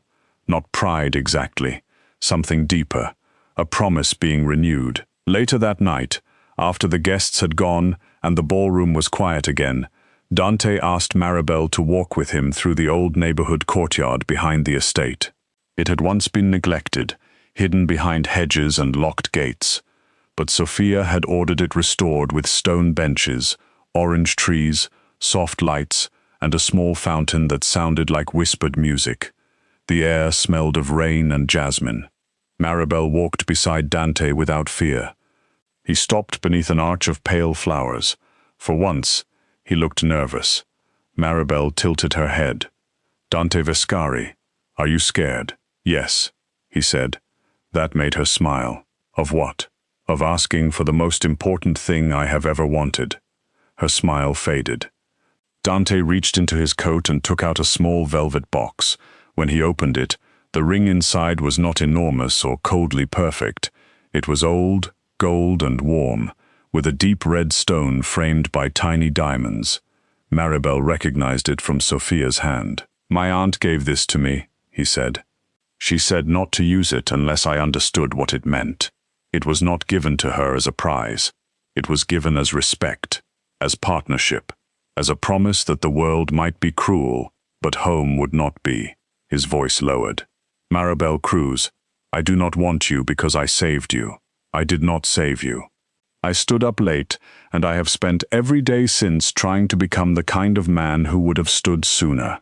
I love your courage, your stubbornness, your kindness, your mind, your laugh, the way you protect the people you love, and the way you made my whole world answer for itself. If you choose me, I will spend my life choosing you back, freely, honestly, and with every piece of power I have." Maribel stared at him through tears. For a breath, she saw the ballroom again, the strap, the silence, the girl she had been with, her shoulder burning, and her heart trying not to break. Then she saw the hospital hallway, the rain, the bad coffee, Lena's healing smile, her mother sleeping through the night for the first time in years, Sophia's fierce old eyes, Dante waiting, changing, listening.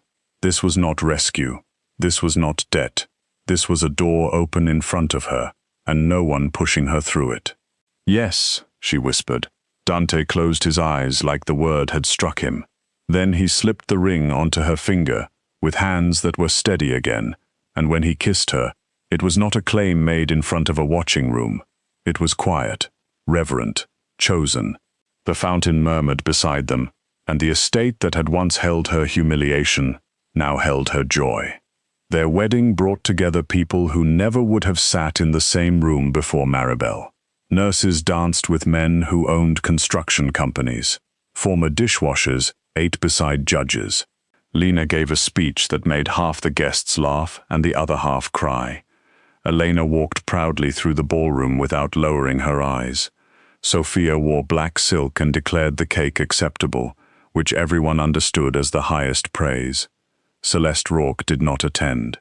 By then she had left the city's elite circles completely, living somewhere quiet, under the weight of a truth she could not buy her way out of. Her name became less a scandal than a warning mothers gave daughters who mistook beauty for character. Years passed, and the Vescari estate changed in ways nobody would have believed on the night of that broken engagement. The ballroom where Maribel had been struck was no longer used for private spectacles meant to impress people who already had too much. Dante signed the final papers himself, and workers transformed it into the Cruz Vescari Training and Assistance Center. The chandeliers stayed, not as symbols of wealth, but as light. The marble floors stayed too, polished beneath the shoes of nursing students, single mothers learning new skills, fathers applying for medical aid, teenagers attending free tutoring, and restaurant workers taking evening classes after long shifts. The old trophy wall was removed. In its place hung photographs of graduates, caregivers, scholarship families, and volunteers.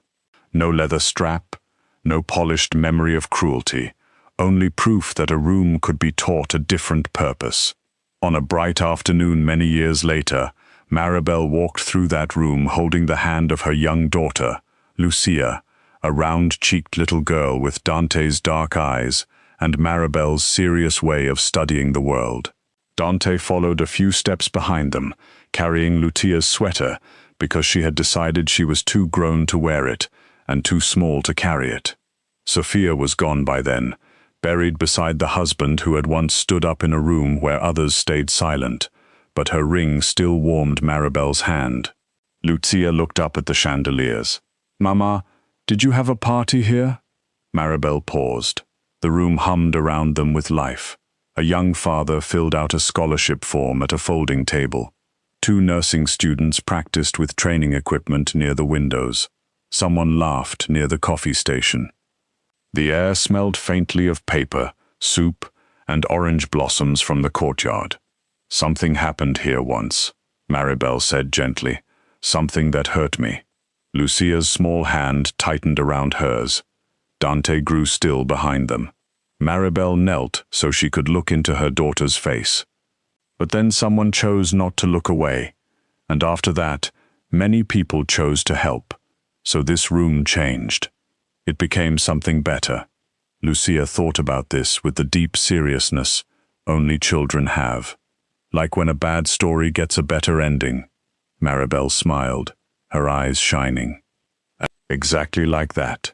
She stood and looked across the ballroom that had once watched her humiliation and now carried the sound of people building futures.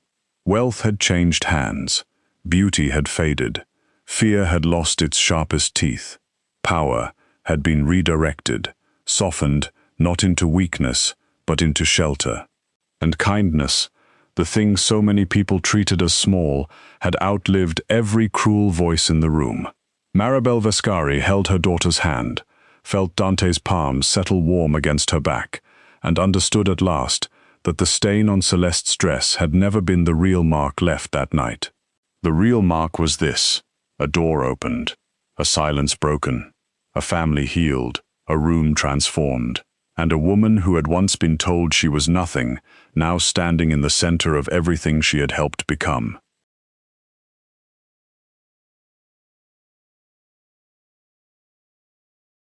An old brown account book should not have been dangerous enough to get a woman killed, but in Baltimore, some secrets did not need bullets to make them deadly. Sometimes they came wrapped in faded leather, hidden beneath dust, tucked behind jars of lavender soap and melted wax, waiting for the wrong hands to open them.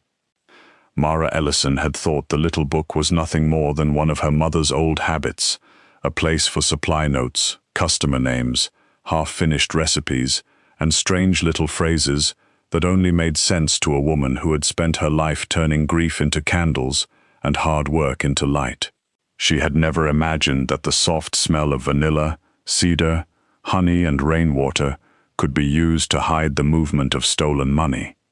She had never imagined her quiet shop near the harbor could become the center of a war between men who smiled in public and buried their sins where the tide could carry them away.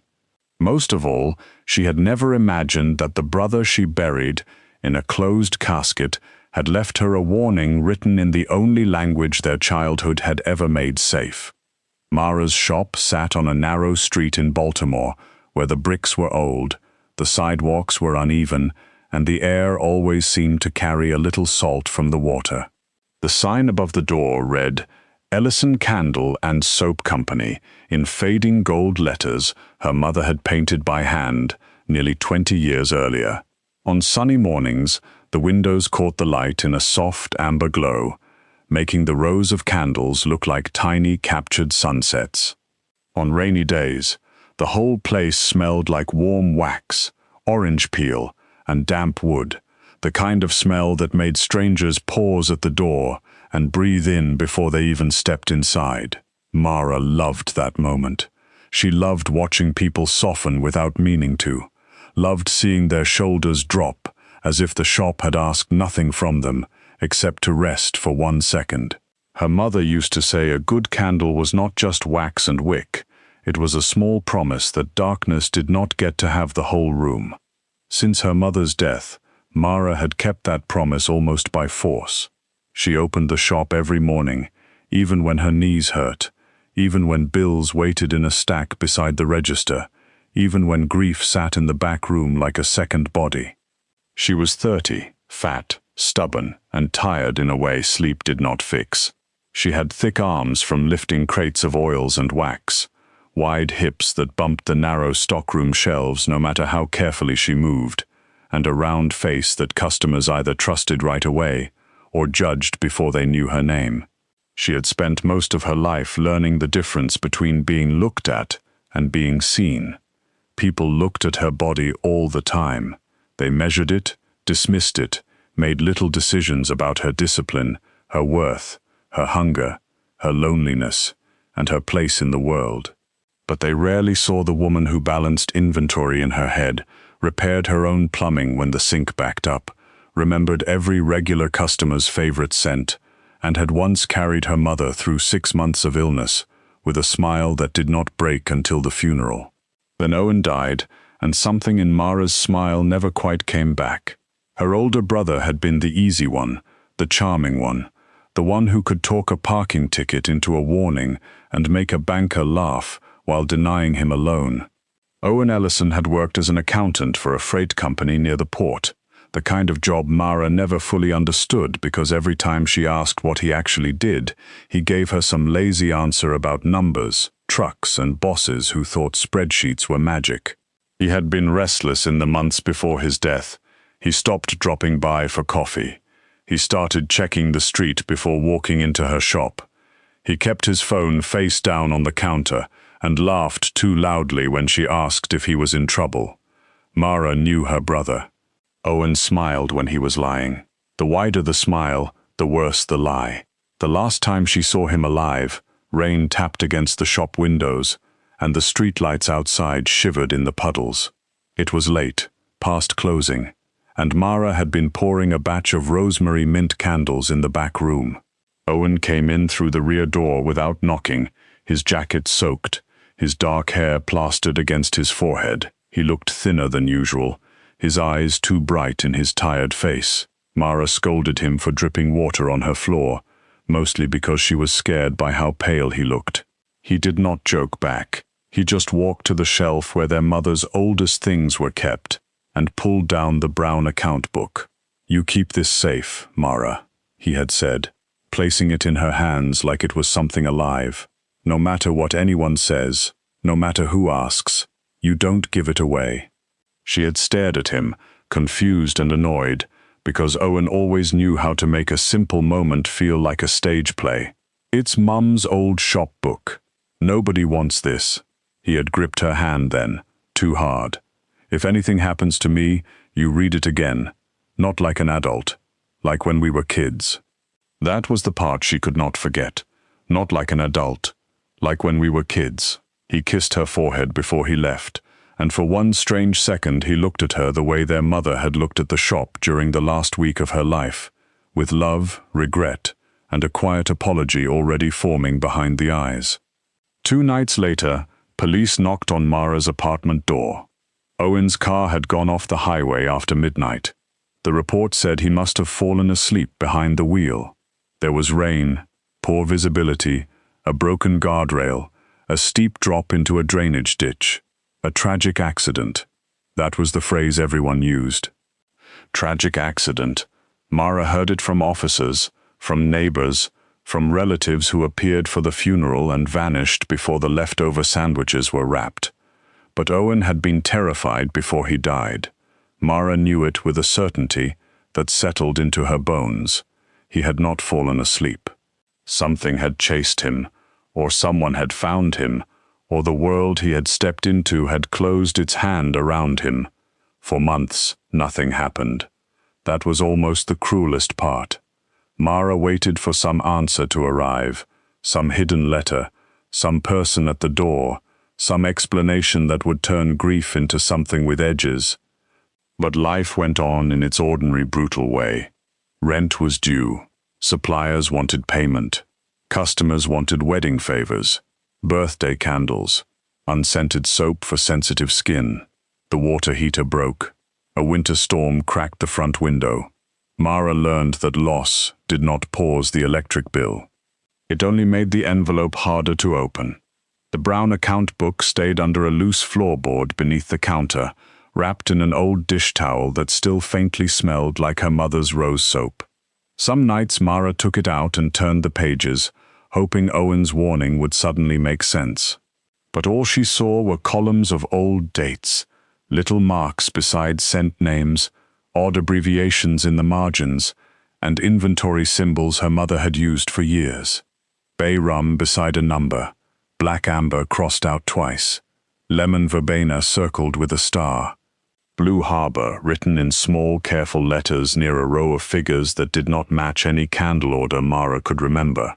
It looked like nonsense, the kind of private system a small business owner built over time because official spreadsheets felt too cold for the messy heartbeat of a family shop. Then, on a grey Thursday afternoon, 2 men came in and turned the bell above Mara's door into a warning. They did not look like customers. Customers wandered. Customers smelled candles, asked if the lavender was real lavender, picked up soaps, changed their minds, smiled too much, or apologized for touching things. These men did none of that. They stepped inside and stood still. The first was tall and narrow, with a shaved head and a black coat buttoned to his throat. The second was shorter, heavy through the shoulders, with pale eyes that moved slowly over the shop, as if deciding what could break first. Rain clung to their coats. Neither of them wiped their feet.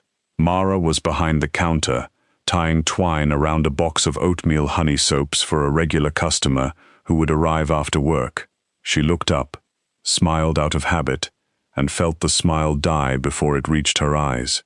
There was a kind of danger that announced itself without sound. It pressed against the walls. It changed the air. "Can I help you?" she asked. The tall man glanced at the shelves, then at Mara. His eyes traveled over her body with lazy contempt, taking in her soft stomach beneath her apron, the flour-dusted curve of her arms, the way her thick dark hair had slipped loose from its clip. Mara knew that look. She had seen it in boutiques, restaurants, doctors' offices, family gatherings, and on men who thought cruelty was just honesty wearing a better suit. But this look had something colder beneath it, not simple judgment, calculation. "You Mara Ellison?" he asked. Her hand tightened around the twine. "Depends who's asking." The shorter man smiled. It was not a friendly expression. "Victor Santoro is asking." The name dropped into the room like a lit match. Mara had heard it before, but only in the way people heard thunder from far away. Santoro owned restaurants, parking lots, towing companies, and half a dozen businesses along the waterfront that always seemed clean from the street and dirty around the edges. His picture had been in the paper twice, once at a charity dinner and once leaving a courthouse beside a lawyer who smiled like winning was a habit. Mara knew enough about Baltimore to know some names were not meant to be repeated indoors. "I don't know a Victor Santoro," she said. "No," the tall one replied, "but your brother did." Mara went very still. The shop seemed to shrink around her. The warm scents, the polished counter, the little glass jars of dried lavender and orange peel, all of it suddenly looked too soft to protect her. Outside, a bus hissed at the corner. Somewhere in the back room, wax clicked as it cooled in its molds. "My brother is dead," Mara said, and she hated the way her voice caught. "That makes collecting difficult," the shorter man said, "but not impossible." Mara slowly set the soapbox down. "Collecting what?" The tall man stepped closer to the counter. "Owen Ellison stole from Mr. Santoro. Hundreds of thousands of dollars. Maybe more. He also walked off with records that don't belong to him. Names, routes, payments, things a smart man would not want in the wrong hands." Mara stared at him, waiting for the words to become ridiculous. Owen was many things.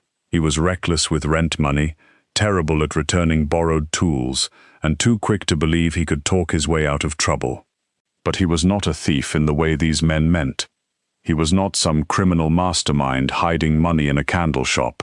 He was her brother. He had taught her to ride a bike in an alley behind their old apartment. He had cried into her shoulder at their mother's funeral. He had smelled like cheap coffee and winter rain the last night she saw him alive. "You're lying," she whispered. The shorter man's pale eyes sharpened. Careful. Mara should have been quiet. She knew that. Some deep animal part of her understood that these men did not need much reason to hurt her. But grief had made a hard little stone inside her chest, and fear struck against it now, throwing sparks. You come into my mother's shop and tell me my dead brother stole from some waterfront gangster, and you think I'm supposed to just nod, she said. Get out. The tall man smiled for the first time. She has a mouth on her. She also has a debt, the other said. Owen's gone. That means the family pays. Mara felt something cold move down her spine. I don't have that kind of money. We know. His eyes slid around the shop again. But maybe you have what he hid. The brown account book seemed to burn beneath the floorboards. Mara did not look down. She did not even blink. Her mother had taught her that panic was a thing you could fold and tuck away for later, like a receipt you could not afford to lose. I don't know what you're talking about, she said. The shorter man leaned both hands on the counter. He was close enough now that Mara could smell mint gum over cigarette smoke. Then start learning. Mr. Santoro is patient when patience benefits him. Right now, he is giving you a chance to be useful. You have until Sunday night. And then what? The man looked at the candles glowing softly on the shelf beside her.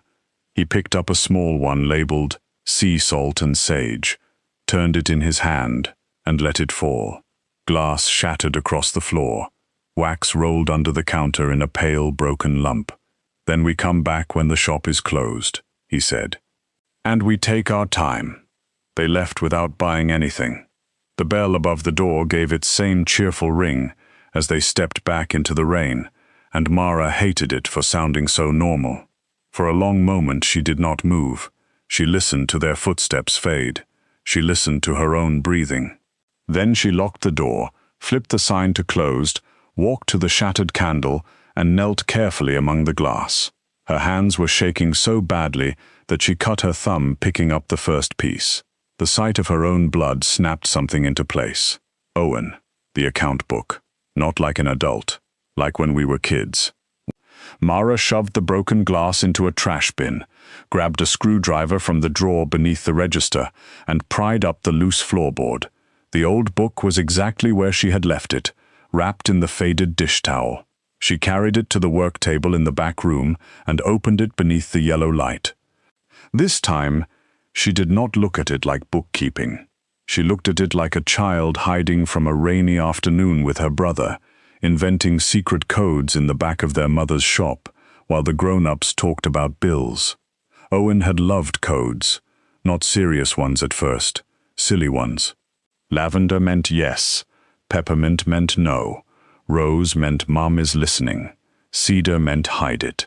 They had used scent names like secret doors, turning boring chores into spy games. Their mother had played along, pretending not to notice when they passed notes on scraps of wax paper. Later, when they got older, the game became something they joked about but never used. At least Mara thought they never used it.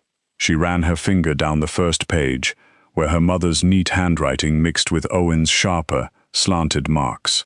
Bay rum, black amber, lemon verbena, blue harbor, cedar smoke, rain barrel. Little symbols beside each phrase, stars, dashes, circles, tiny triangles, inventory marks, she had always thought. Now they looked like footprints. Her phone rang so suddenly that she almost knocked the book off the table. Unknown number. Mara stared at the screen until it stopped. A second later, it rang again. She answered without speaking. For a moment, there was only quiet on the line. Then a man's voice came through. Low, calm, and so controlled it made the silence around it feel arranged. Mara Ellison. It was not a question. Her throat tightened. Who is this? My name is Roman Calder. Mara closed her eyes. That name was worse than Santoro's in a different way. Santoro was loud in the city, a man whose shadow spread through rumor and money. Roman Calder was quieter. People mentioned him less often, and when they did, they lowered their voices. He controlled pieces of the waterfront no one admitted were controlled. Freight moved when he allowed it. Union problems disappeared when he noticed them. Men who crossed him did not always die, but they always seemed to lose something they could not get back. "I don't know you," Mara said. "No," he replied, "but your brother did." The room tilted around her. Mara gripped the edge of the table. "I'm getting tired of men using my dead brother as an introduction." "I imagine you are." There was something unexpected in his answer. Not warmth exactly, not kindness, but he did not sound amused by her fear. He sounded as if he had already measured it and found it reasonable. "If Santoro's people came to you today, you are in danger," Roman said.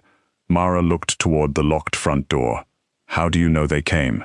"Because 2 of his men parked across from your shop for 11 minutes, entered for 4, and left without the item they wanted. Men like that do not visit candle shops for gifts." Her skin prickled. "You're watching me? I'm watching the people watching you. That is not better." "No," he said after a brief pause. "But it is more honest." Mara almost laughed, but it came out as a breath with no humor in it. "What do you want?" "Your brother kept records for Santoro's organization. He also kept records connected to mine. Before he died, he contacted me. He said he had proof someone was stealing from both sides and trying to make each family blame the other.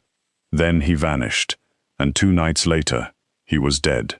Mara pressed her free hand over her mouth. The grief was old enough now to have routines, but this tore through them. It was one thing to suspect Owen had been murdered. It was another to hear a stranger say it, like a fact he had carried in his pocket. "Who killed him?" she whispered. "I don't know yet." "Then why are you calling me?" "Because Owen said if he failed, the answer would be with you." Mara looked down at the brown account book. The pages seemed too fragile for the weight suddenly placed on them. "I don't have answers. I sell candles. I make soap. I argue with suppliers about coconut oil prices. I don't know anything about stolen money or crime families or whatever Owen got himself into." "Do you have the book?" The question was soft, but it changed everything. Mara did not answer. Roman did not press immediately. She could hear the faint sound of traffic on his end, distant and muted, as if he were in a moving car. When he spoke again, his voice was even lower. "Mara, listen to me carefully. If Santoro believes you have that ledger, he will not leave you alone. If the person who killed Owen believes you can read it, they will become even more dangerous. You need protection before nightfall. I need police." "No," Roman said, not loudly, not angrily, just finally. "You need the kind of protection the police cannot give when the threat owns men inside the stations, the courthouse, and the Port Authority." Mara hated that she believed him. She looked around the back room, at the cooling racks, the steel pouring pots, the shelves of fragrance oils labeled in her own careful handwriting. This was her world, small, fragrant, difficult, honest.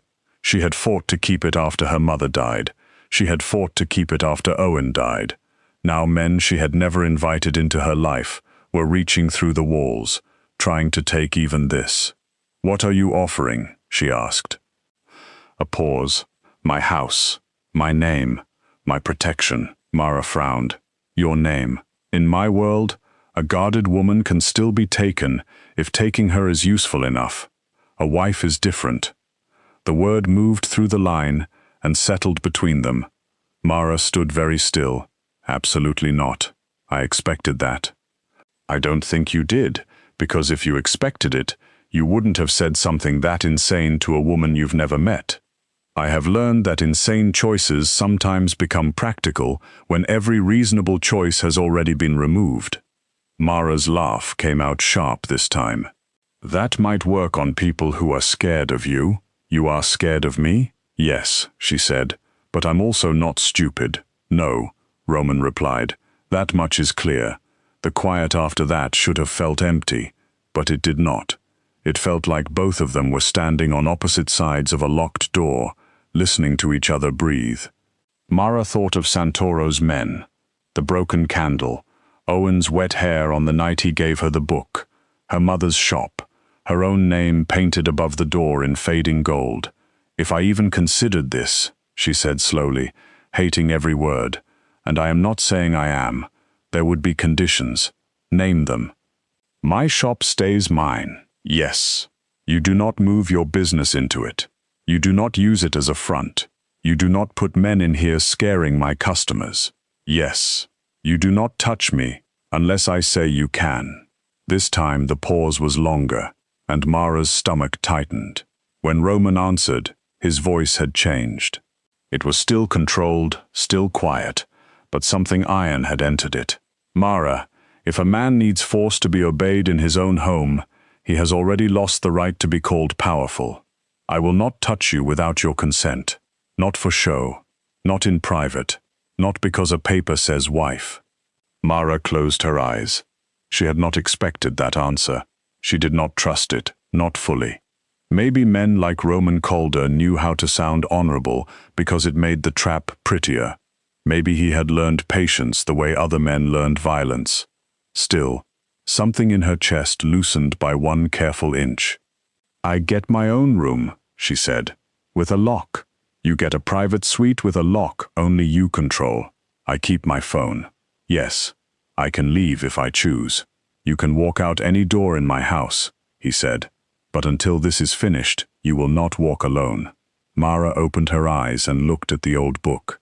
Her thumb brushed over a faded note in her mother's handwriting. Lavender, 12.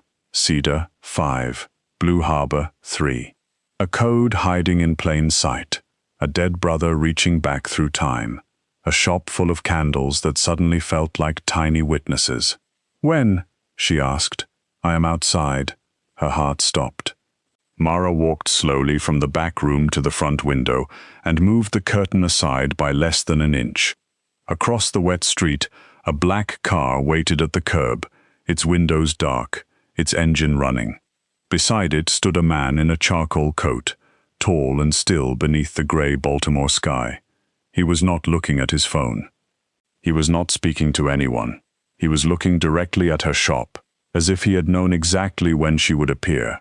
Even from across the street, Roman Calder looked like a man the city had learned not to challenge. Not because he was loud, not because he needed to prove anything. He was frightening because of how little he wasted. No restless shifting, no showy smile, no visible threat, just stillness, deep and complete, like dark water hiding its depth. Mara let the curtain fall. Her hand shook around the phone. I don't want your world, she whispered. I know. I don't want to belong to you. I am not asking you to belong to me. Then what are you asking? For one chance to keep you alive long enough to find out who killed your brother? Mara looked toward the shelves her mother had built, the counter Owen had scratched with a pocket knife when they were teenagers, the little brass bell above the door, the broken candle still waiting in the trash. She thought of how hard she had fought to stay independent, how much pride she took in needing no one, how cruel it felt that survival was now asking her to step into the car of a man whose name frightened half the city. But independence did not mean refusing every hand. Sometimes it meant choosing the terms before the world chose them for you. Mara wrapped the brown account book in the dish towel, placed it in her largest canvas bag, and took her coat from the hook by the door. Before she turned off the lights, she looked back once at the warm little shop that held almost everything she loved and almost everything she had left to lose. Then she unlocked the door and stepped into the rain. Roman Calder crossed the street before his driver could move, holding a black umbrella over her head without touching her. Up close, he was even more unsettling. Dark hair, serious eyes, a face too controlled to be gentle and too watchful to be cold. His gaze moved over her once, not the way Santoro's men had looked at her, not with mockery or measurement. He looked as if he were checking for wounds, for fear, for any sign that the world had already harmed what he had promised himself he would protect. Mara, he said. Roman. Her voice trembled, but she did not lower her eyes. Something almost like respect passed through his expression. He opened the back door of the car and stepped aside, leaving the choice visible between them. Mara tightened her grip on the bag holding the ledger. I have one more condition, she said. Roman waited. When this is over, if I want my life back, you let me go." For the first time, a shadow crossed his face, quick and unreadable. Then he gave a single nod. "When this is over," he said, "the choice will be yours." Mara got into the car. Roman closed the door gently behind her, and as the city blurred through the rain-streaked glass, she held the old brown account book against her chest, like a heart that had not yet decided whether to break or start beating again. Somewhere behind them, her mother's shop glowed softly in the wet afternoon, small and golden against the grey street. Somewhere ahead, men with old grudges and polished guns were already moving their pieces across the board. And beside her, silent and still as the car pulled away from the curb, sat the man who had offered her a marriage, made of danger, promises, and secrets neither of them yet understood. The car moved through Baltimore in a silence so thick Mara could almost hear the rain sliding down the windows. Roman sat beside her without crowding her, his hands resting calmly on his knees, his face turned toward the wet streets as if he were watching every reflection for danger. Mara kept the brown account book pressed against her chest, feeling the hard corners through the old dish towel. Her whole life had changed in less than an hour, but the city outside looked the same. People hurried under umbrellas, buses sighed at curbs, neon signs flickered in shop windows. Somewhere, someone was buying coffee, arguing over dinner, laughing into a phone, living in a world where account books did not start wars, and marriage was not offered like armor.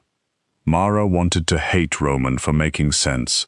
She wanted him to be cruel in an obvious way, because cruelty would be easier to fight than this quiet, careful patience. But he did not touch her. He did not ask for the ledger. He did not even ask her to stop trembling. He simply sat there, like a wall between her and whatever was already moving through the rain behind them.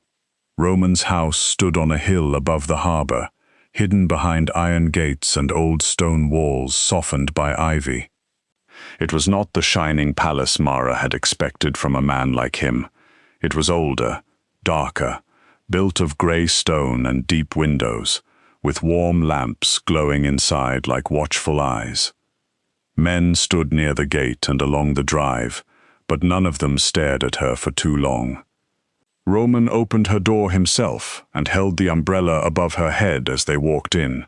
The house smelled faintly of polished wood, coffee, and the sea. It was too large, too quiet, and too clean for the messy comfort she trusted. But there was no showy gold, no glass throne, no loud proof of power. Everything in it seemed chosen by a man who disliked waste. A woman with silver hair and kind eyes met them in the hall. Roman introduced her as Mrs. Alvarez, the housekeeper, and told Mara she could ask her for anything. Then he led Mara up a wide staircase to a suite at the end of a private hall. The room was bigger than Mara's apartment, but what caught her attention was not the bed or the fireplace or the tall windows looking down toward the harbor. It was the lock. Roman placed a small brass key on the table beside the door, then showed her the inside bolt. "Only you have this key," he said. "No one enters unless you allow it. Not the staff, not my men, not me." Mara looked at the key, then at him, searching for the trick. "You expect me to believe that?" she asked. Roman's gaze stayed steady. "No, I expect you to test it." Then he stepped back into the hall and left her alone.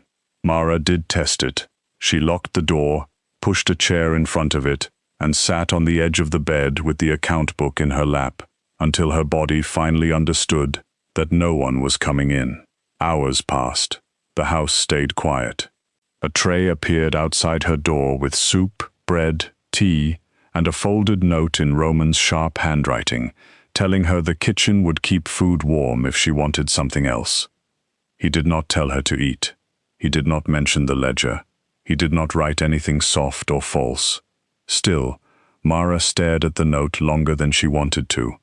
She had known men who called control protection, and men who called hunger discipline. Roman Calder, feared by half the city, had somehow understood that a locked door could be kinder than a speech. By morning, news of their marriage had already begun to move through the hidden parts of Baltimore. Roman did not make a ceremony out of it. There was a private judge, 2 witnesses, a simple black dress Mrs. Alvarez had brought in Mara's size without comment, and a ring Roman placed on Mara's finger with such care that it made her throat tighten. He did not kiss her. He did not touch her waist for appearances. When the judge told him he could, Roman only looked at Mara and waited. Mara gave the smallest shake of her head, and he accepted it so quickly the judge blinked. The whole thing lasted less than 20 minutes, but when Mara stepped back into the hallway, she was no longer only Mara Ellison, shop owner, sister, daughter, woman with bills and grief and stubborn pride. In the eyes of men like Victor Santoro, she had become Roman Calder's wife. That should have made her feel trapped. In some ways it did. Roman's men drove her to the shop each morning and watched from outside. Deliveries were inspected before they crossed the threshold. Customers whispered when they saw the dark cars parked nearby. Mara hated all of it at first. She hated the way danger had put its shoes on her mother's clean floor. She hated Roman's name hanging over her life like a storm cloud. But Roman kept every condition. No one used the shop for business. No one scared customers away. His men learned to stand at the corner instead of at the window because Mara snapped at them on the second day, and Roman backed her without hesitation. When one guard tried to call her ma'am in a tone that sounded too close to mockery, Roman looked at him once, and the man apologized so sincerely that Mara almost laughed. Roman himself came by after closing, never before. He would stand near the door while Mara counted the register, his dark coat damp from the harbor fog, his presence filling the shop without swallowing it. At first, she resented him for how easily he belonged everywhere, even in a place made of lavender soap and soft light. But he never acted like the shop was beneath him. He noticed things. A cracked step near the back entrance was repaired by morning. A supplier who had been overcharging her suddenly corrected 3 invoices and sent an apology. A box of rare beeswax arrived from a farm her mother had loved but could no longer afford. Roman never mentioned any of it. He let kindness arrive without demanding she name it. Mara did not trust him because of flowers or fixed steps. Trust came slower than that. It came one evening when an old homeless man knocked on the shop door after closing, soaked from the rain and shaking from cold. Mara knew him as Mr. Dale, a former dock worker who sometimes swept the sidewalk in exchange for coffee and a sandwich. Roman was inside that night, standing by a shelf of cedar candles, his expression unreadable. Mara expected him to send the man away. Instead, Roman opened the door, guided Mr. Dale inside, gave him his own coat, and told one of his men to bring hot food from the car. There was no performance in it, no audience worth impressing, just a swift, quiet care that looked almost practiced. Mr. Dale kept apologizing for dripping on the floor. Roman only said, "The floor will dry." Mara watched from behind the counter, and something inside her shifted before she could stop it. Still, fear did not disappear just because a dangerous man had manners. Mara knew what Roman was. She saw the calls he ignored when she entered a room, the bloodless way his men straightened when he spoke, the old scars on his hands when he rolled up his sleeves one night to help her move a heavy crate. He could be gentle with her and still be violent elsewhere. Both things could be true. That was what made him hard to understand. He never lied to her about it. When she finally asked how many people had died because of him, he looked at her for a long time and said, "Too many for comfort, fewer than my enemies claim, more than my mother would forgive." Mara did not know what to do with an answer that honest. The first time Santoro's men tried to take her, it happened outside a supplier's warehouse near the water. Mara had gone to inspect a delayed order of glass jars, irritated that the company kept claiming shortages while sending cheaper replacements. Roman had wanted to come with her, but she refused because she was tired of feeling escorted through her own life. 2 guards waited by the car. Mara walked out carrying a box of sample jars, annoyed, distracted, and thinking about whether she could raise prices without losing regular customers. A van rolled up too smoothly beside the loading dock. The side door opened. A man stepped out with a cloth in one hand and a gun in the other. Mara dropped the box. Glass burst across the pavement. One of Roman's guards shouted. The next few seconds became noise, movement, tires, rain, a hand grabbing her coat, her own scream tearing out of her like something wild. Mara fought with everything she had. She was not small, and for once she did not wish she were. She planted her weight, slammed her elbow backward, and heard a man grunt in pain. Then another car roared into the lot so fast, the van swerved. Roman came out before it fully stopped, his face stripped of all calm. His men handled the attackers, but Roman came straight to her. He stopped a foot away, his hands slightly raised, as if fury itself had to ask permission. "Are you hurt?" he said, and his voice broke on the last word. Mara had expected rage, orders, possession, maybe even anger at her for refusing him earlier. She had not expected fear, not from Roman Calder, not that pale, naked flash of it in his eyes before he buried it again.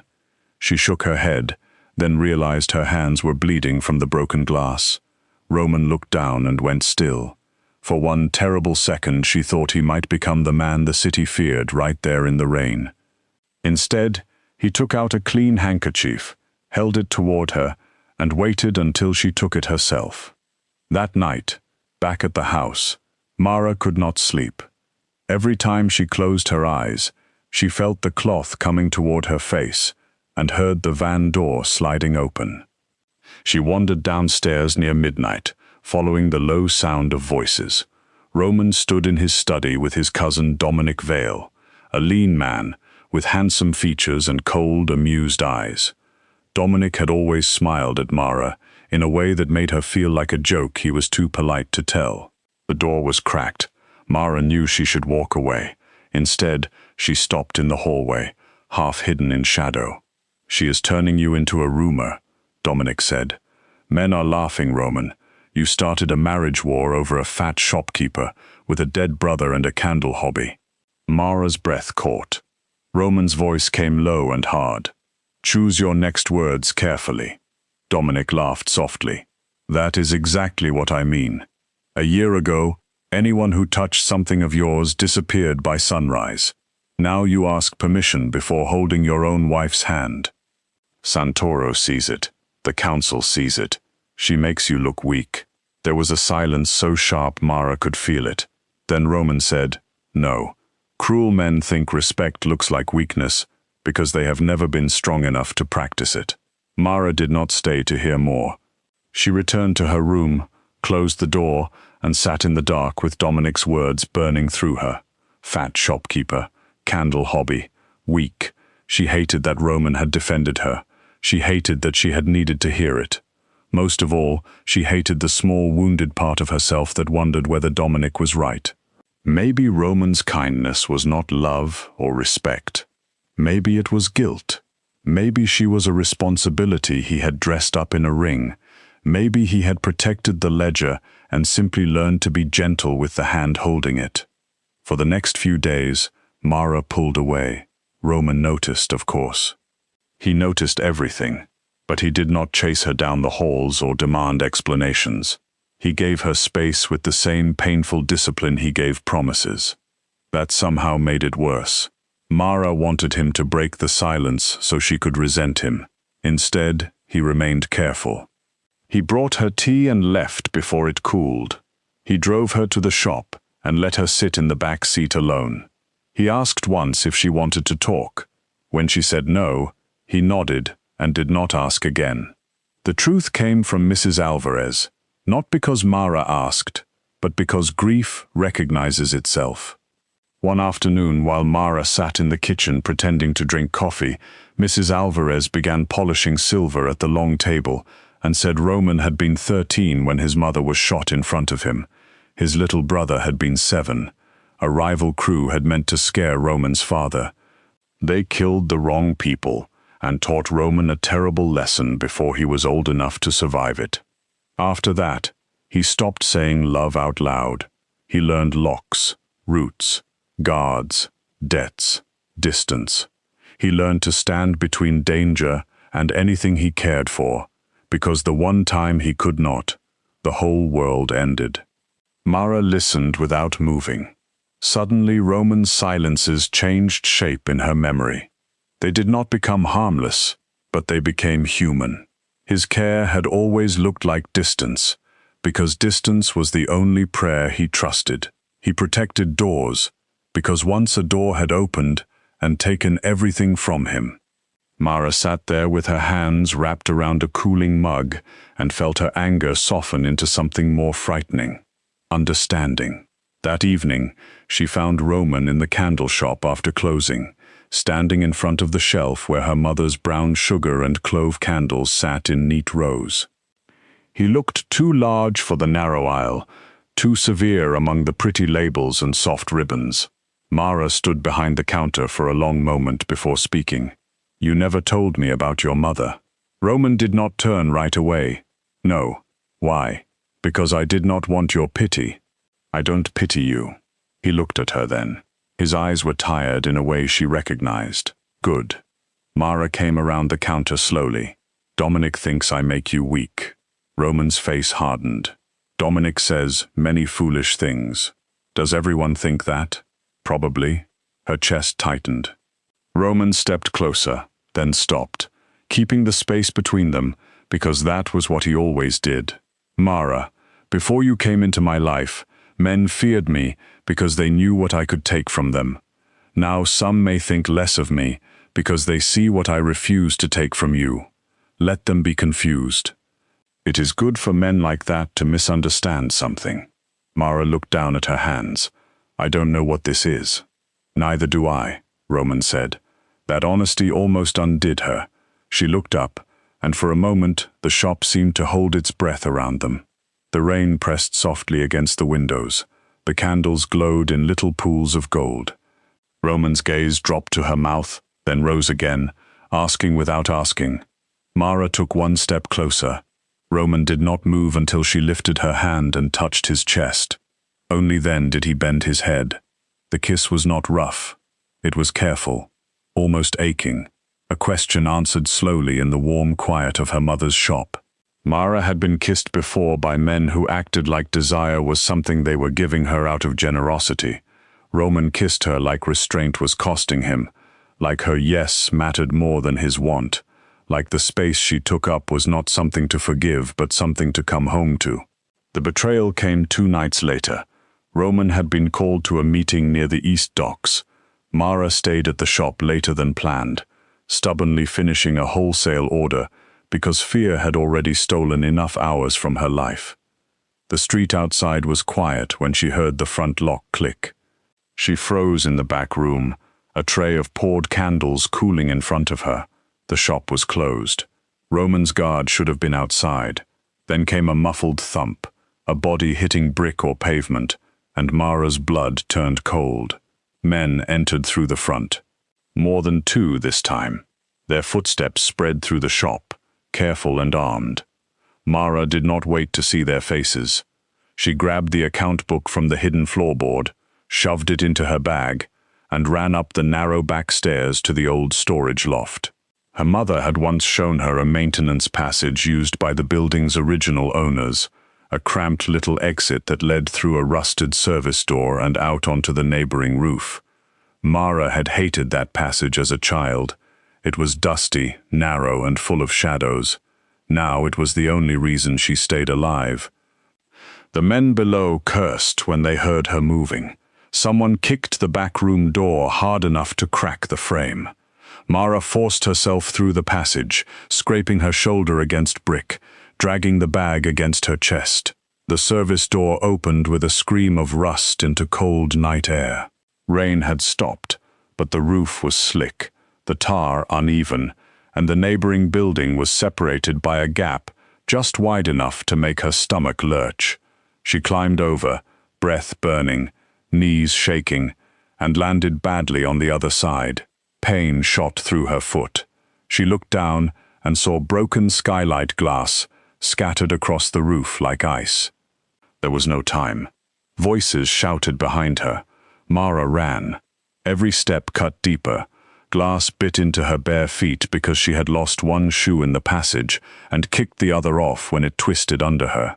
She tasted blood where she had bitten her lip. The account book thudded against her side. She crossed the roof, slipped, caught herself on a vent, tore skin from her palm, and kept moving. Roman had once pointed out a safe location 2 streets over, a quiet office above a closed seafood market where one of his men stayed during shop hours. She had rolled her eyes at the time. Now she aimed for it like a lighthouse. She made it down a fire escape and into an alley before her legs nearly gave out. A dark car screeched to a stop at the end of the block. For one terrible second, she thought the men had caught her. Then Roman was there, running toward her with no coat, no calm, no mask. He caught himself before he grabbed her. Even now, even with blood marking her path behind her, he stopped. "Mara," he said, voice ruined. "Can I carry you?" She nodded once. Roman lifted her like she was something breakable and sacred, holding her against his chest, while his men moved around them in a blur. Mara buried her face in his shirt and shook so hard she could not speak. He carried her into the safe location, through a narrow hall, and into a small washroom with cracked tile and a single flickering light. Someone shouted questions outside. Roman answered none of them. He sat her on the counter, filled the sink with warm water, and knelt in front of her. Only then did Mara see his hands shake. He cleaned her feet slowly. There was nothing romantic about the blood, the glass, the torn skin, the way Mara cried no matter how hard she tried not to. But there was something holy in the patience of it. Roman, the man who could command the waterfront with a phone call, bent over a washroom floor and removed each tiny shard as if the whole city could wait. He did not let anyone else do it. He did not order revenge while her blood still touched his hands. He only whispered, "I'm sorry," again and again, so softly that perhaps he did not know he was saying it. Mara looked down at him through tears. "I kept the book." Roman closed his eyes for 1 second, and when he opened them, anger lived there with something deeper. "I wanted you alive more than I wanted the book." That was when Mara believed him. While she recovered at Roman's house, the account book finally opened itself to her. Pain kept her in bed, but memory kept her awake. She studied each page with pencils, old invoices, childhood notes, and her mother's recipe cards spread around her, like pieces of a broken map. Owen had used their old scent code, but he had built something more complex beneath it. Candle names stood for companies. Inventory marks stood for ports. Wick sizes marked dates. Soap batches marked transfers. Her mother's old brown book had become a hiding place because no violent man would think to look at vanilla bean and cedar smoke and see a financial trail. Mara worked through the night. Roman sat in the chair by the window, silent unless she asked for coffee or another invoice. He did not try to solve it for her. That mattered. He watched her think with the same fierce attention he had once given danger. Near dawn, Mara found the truth. Owen had not stolen Santoro's money. Roman had not taken it either. Small amounts had been pulled from both organizations for years and moved through freight accounts, shell vendors, and false repair contracts. The scent code pointed to one hidden partner. One man with access to Roman's roots, Santoro's debts, and Owen's trust. Dominic Vale. Mara felt no triumph at first, only a heavy sadness. Dominic had owed Santoro money. He had used Owen to clean pieces of the theft, then murdered him when Owen realized what was happening. After that, he had pushed Santoro toward Roman, and Roman toward Santoro, hoping both families would bleed each other weak while he escaped rich. The kidnapping attempt had been his final move. Trade Mara for the ledger, blame Santoro, start a war, and bury every answer under bodies. When Mara told Roman, he became so still she could barely hear him breathe. Betrayal did not explode in him, it froze. For a moment, he looked younger and older at the same time, like the boy who lost his family, and the man who had spent his life preventing it from happening again, had finally met in the same wound. "I trusted him," Roman said. Mara reached across the table and placed her hand over his. "Then we make sure he does not get to use that against you." The council met 3 nights later in a private room above an old restaurant near the harbor, a place with dark wood walls, low lamps, and windows covered by heavy curtains. Roman sat at one end of the long table. Victor Santoro sat at the other, broad, silver-haired, his face carved by suspicion. Dominic stood near Roman's right shoulder, playing the loyal lieutenant so smoothly that Mara almost understood how he had fooled them all. Senior men from both organizations lined the walls. The air was thick with old smoke, expensive cologne, and the soft terror that came before bloodshed. Mara entered beside Roman, walking slowly because her feet still hurt, but walking on her own. Conversation died. Men looked at her ring, then her body, then her face. Some saw weakness, some saw bait. Dominic's mouth twitched with the smallest hint of amusement. Mara saw it and felt every humiliation of her life gather into one clean flame. Roman pulled out a chair for her. Mara did not sit. Instead, she placed the brown account book in the center of the table. "This is what Owen Ellison died for," she said. Dominic laughed lightly. "With respect, Mara, this is not the time for candle shop memories." "No," she said, looking directly at him. "It is the time for accounting." Then Mara opened the book and began. Her voice shook for the first few sentences, but only for those. After that, the room belonged to her. She explained the code plainly, cent by cent, mark by mark, date by date. She showed how Owen had hidden freight transfers under candle inventory, how shell vendors matched false repairs, how money had moved from Santoro accounts and Roman's waterfront operations into a private chain controlled through Dominic's intermediaries. She laid out the kidnapping plan, the staged messages, the false blame. She showed the final page Owen had written before he died, the one that named Dominic not directly, but through a scent code only Mara could read. Cedar smoke, blood orange, black tide, their childhood words for cousin, danger, and death. Santoro's face darkened with every page. Roman did not move at all. Dominic's smile disappeared. "This is sentimental nonsense," Dominic snapped. "You are letting a grieving shopkeeper spin children's games into evidence." Mara turned one more page and placed a bank record beside it. "Then explain why the account receiving the money was opened under a company registered to your mother's maiden name." The silence was absolute. Dominic looked at Roman. "You believe her over blood." Roman rose slowly. "She brought proof. You brought excuses." Dominic reached for his gun, but he never cleared the holster. Roman's men and Santoro's men moved at the same time, weapons drawn, the room snapping into deadly balance. For one breath, war still waited at the door. Then Santoro lifted his hand. "No shooting," he said, his eyes locked on Dominic. "Not here. Not over this rat." Dominic was taken away without the dramatic end he probably imagined for himself. He shouted Roman's name once, then Mara's, but the door closed on him before either answered. The council remained silent. Santoro stood, buttoned his coat, and looked at Mara for a long time. "Your brother was not the thief," he said. "He was caught in one." Mara swallowed hard. He was trying to stop one. Santoro nodded once, not kindly, but with respect. "Then I owe the dead man an apology I cannot give him." His gaze moved to Roman. "And I owe your wife a debt." Roman's answer was quiet. "You owe her peace." That was how the war ended. Not with a shootout on the docks or bodies in the harbor, but with a fat candle maker standing in a room full of dangerous men and reading the truth from her mother's old account book. By sunrise, the The city's hidden lines had been redrawn. Roman was cleared. Santoro stepped back. Dominic's network was stripped apart piece by piece.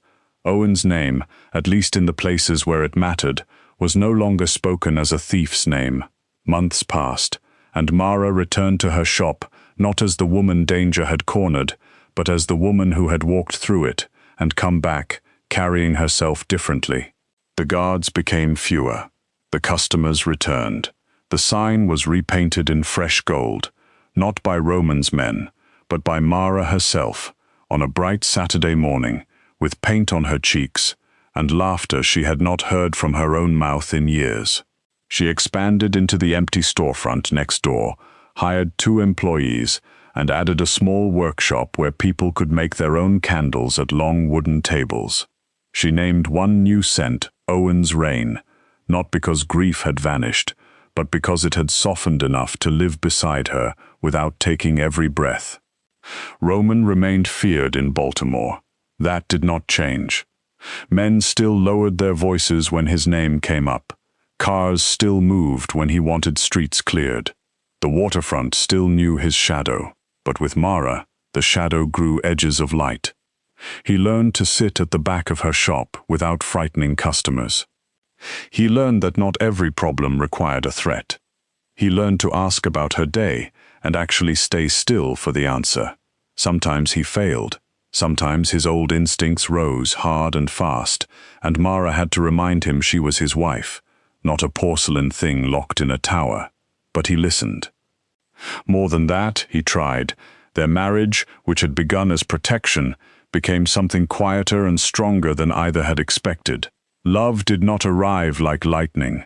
It came like wax melting slowly over a steady flame. It came in Roman carrying boxes, because Mara's feet still ached in the cold.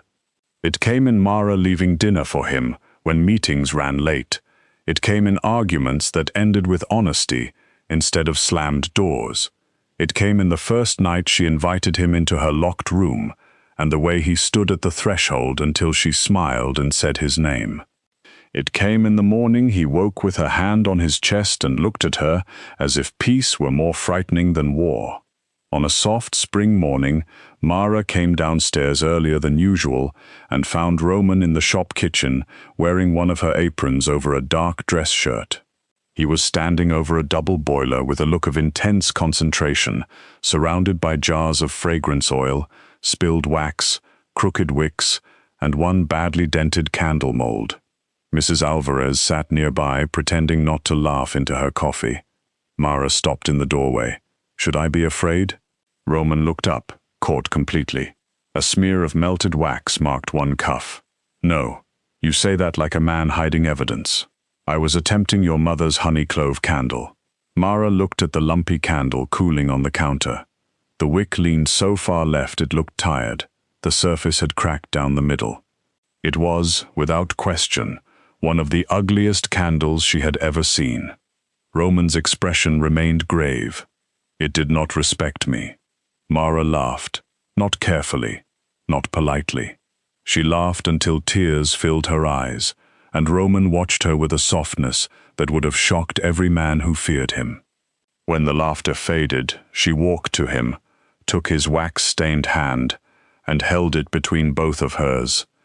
"You made this for me? I wanted to surprise you," he said. "Your mother left you light. I thought I could learn how to help you keep it." Mara's heart folded open so gently it hurt. She looked at the man before her, the feared boss, the careful husband, the boy who had once learned love as loss and protection as survival. "You already do," she said. Roman's thumb moved over her ring. "I used to think loving someone meant standing between them and every danger." Mara smiled softly. "You are very good at standing between things. I know." His mouth curved slightly, but his eyes stayed serious. "But you taught me that love is not only guarding a door. It is trusting someone strong enough to open it and still choose to come home." Mara rose on her toes and kissed him. This time there was no fear behind it, no bargain, no war waiting outside the window. Only the warm smell of honey, clove, and ruined wax. only the shop her mother built, the life Mara had chosen, and the man who had kept every promise when breaking them would have been easy. She had not stayed because she needed Roman Calder to protect her. She had stayed because beneath the feared name and the violent world, she had found a man willing to learn a gentler language for her. And Roman, who had married a stubborn candlemaker to prevent a war, finally understood that Mara had not simply entered his life. She had changed the shape of it. She had shown him that family did not have to be a wound you guarded forever. It could be a warm room, a locked door opened freely, a crooked candle burning anyway, and a woman who chose him in the morning light with no fear in her eyes.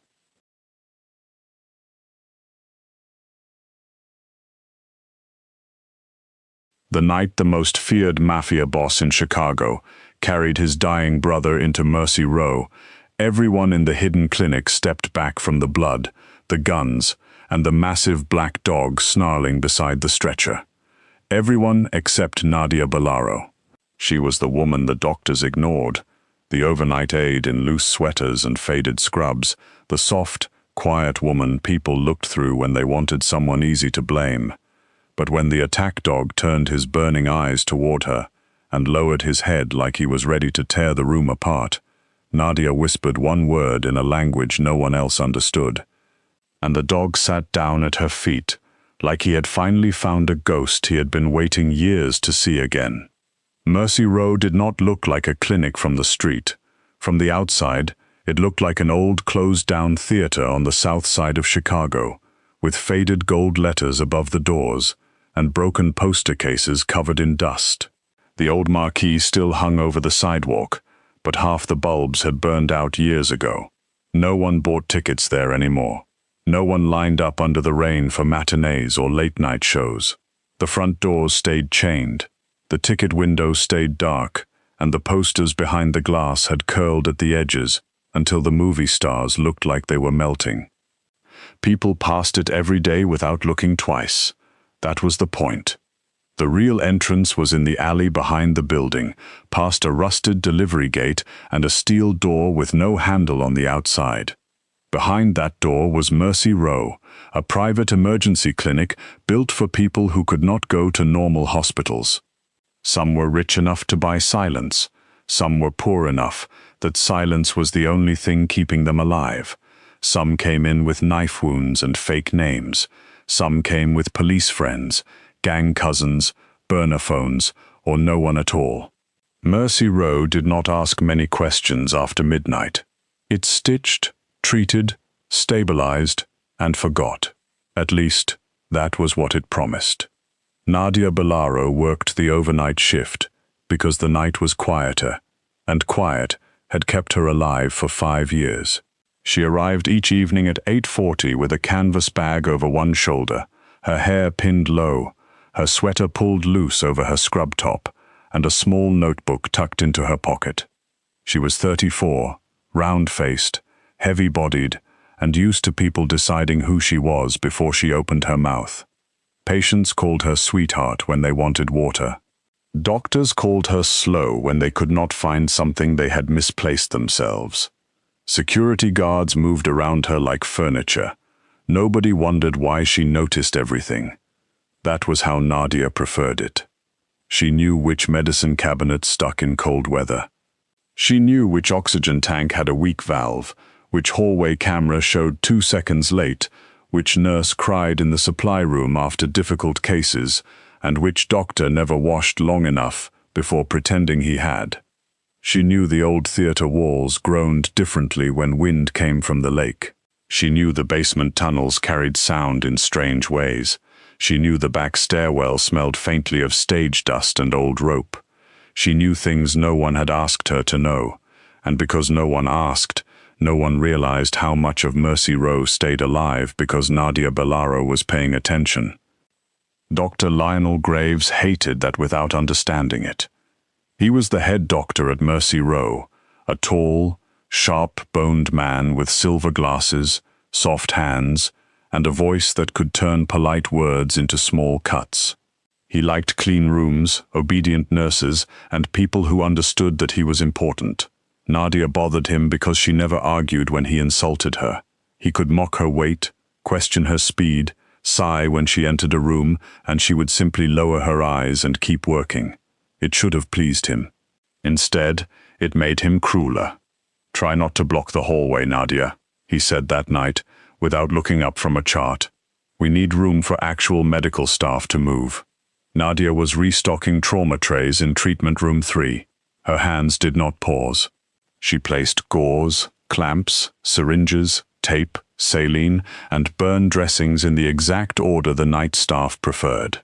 Graves liked to rearrange things after inspections and then blame the nurses when they could not find them fast enough.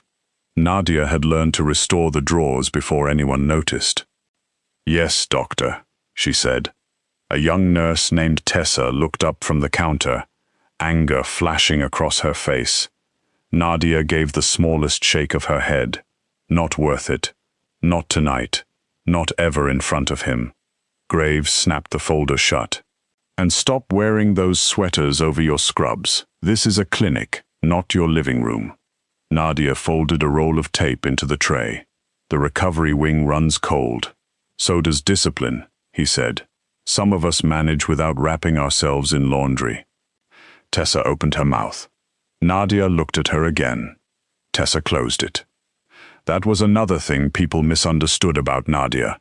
They thought her silence meant she had nothing to say. They did not know silence was a locked drawer. They did not know how many dangerous things she kept inside it.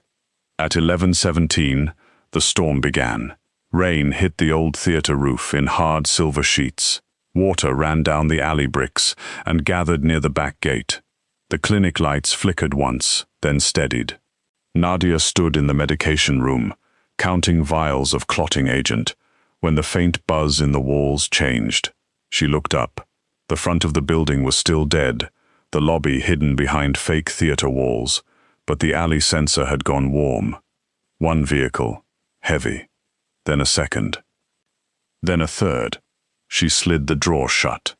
At the nurse's desk, Security Monitor 5 showed 3 black SUVs stopping in the alley.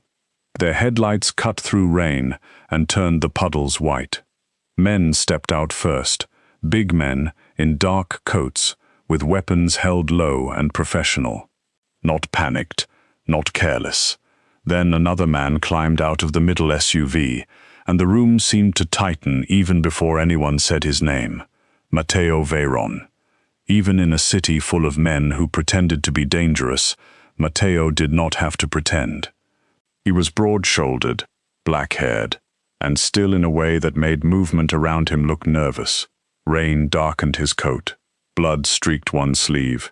He turned once toward the open vehicle door, and 2 of his men pulled out a young man on a stretcher. The young man was bleeding through pressure dressings. Too much blood. Nadia moved before Graves did. "Trauma Bay 1, she said quietly. Graves looked at the monitor and went pale, but only for a second. Then his pride rushed back to cover the fear. "No one moves until I authorize intake." The steel door opened before he finished the sentence. Cold rain blew in.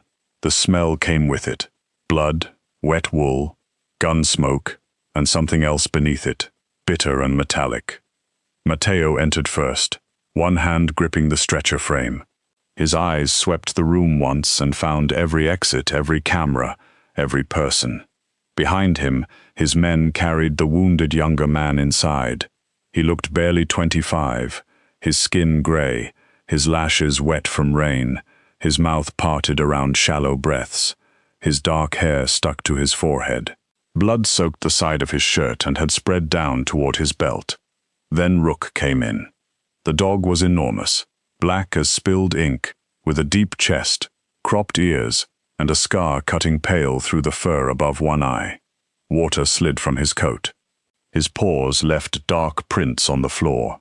He moved beside the stretcher with his head low and his teeth visible, not barking, not wild, just ready. Every person in the clinic understood the difference. A wild dog wasted energy. Rook did not. He was waiting for someone to make a mistake. A security guard reached toward his tranquilizer baton. Matteo looked at him. The guard lowered his hand. "My brother," Matteo said. His voice was calm, but it held the room by the throat. "His name is Luca. He was shot 14 minutes ago. You will treat him now." Graves stepped forward, trying to collect himself. "Mr. Veyron, we have procedures. Weapons are not allowed beyond intake, and that animal cannot be inside a sterile medical area." Rook's eyes shifted to Graves. The doctor stopped walking. Matteo did not. "Then change your procedures."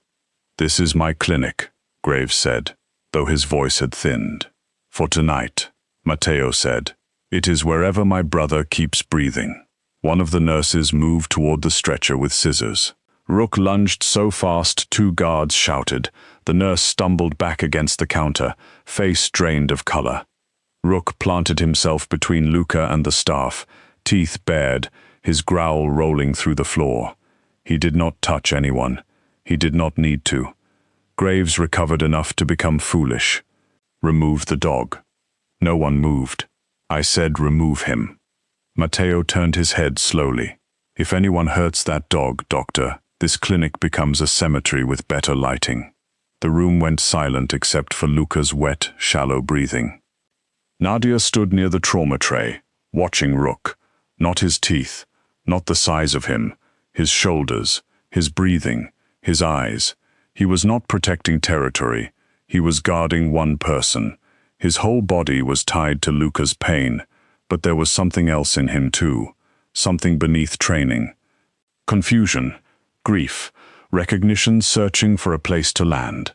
Tessa whispered, "Nadia, don't." Nadia had not realized she had stepped forward until Graves snapped, "Bolaro, get back." She kept walking. Rook's head turned toward her. Every armed man in the room lifted a weapon by half an inch. Nadia stopped 6 feet from the dog and lowered herself slowly, not kneeling in submission, not reaching, just making her body less like a threat.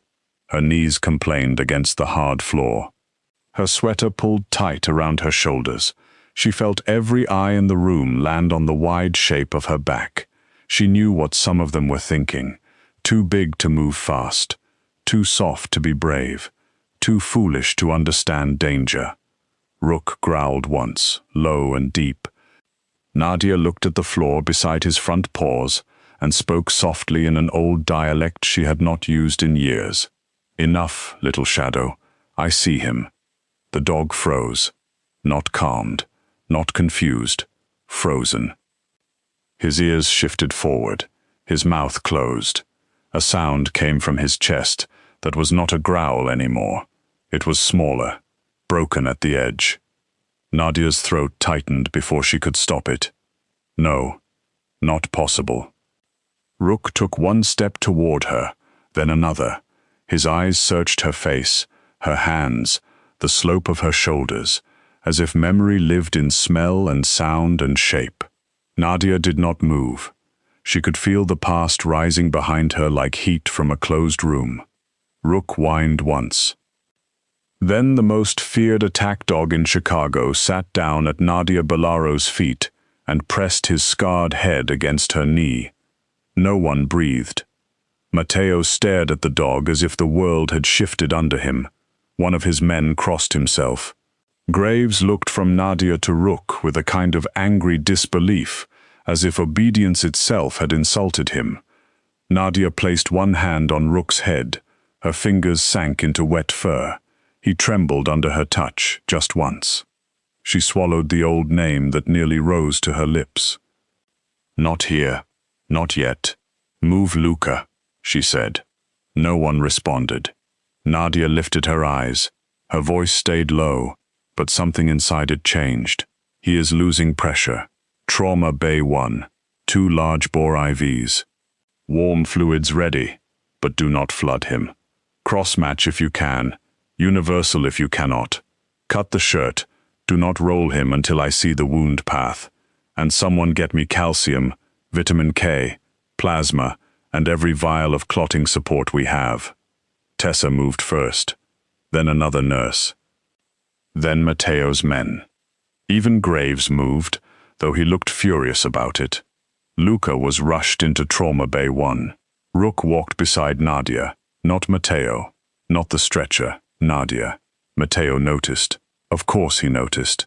The entire room noticed. Nadia pretended not to feel it.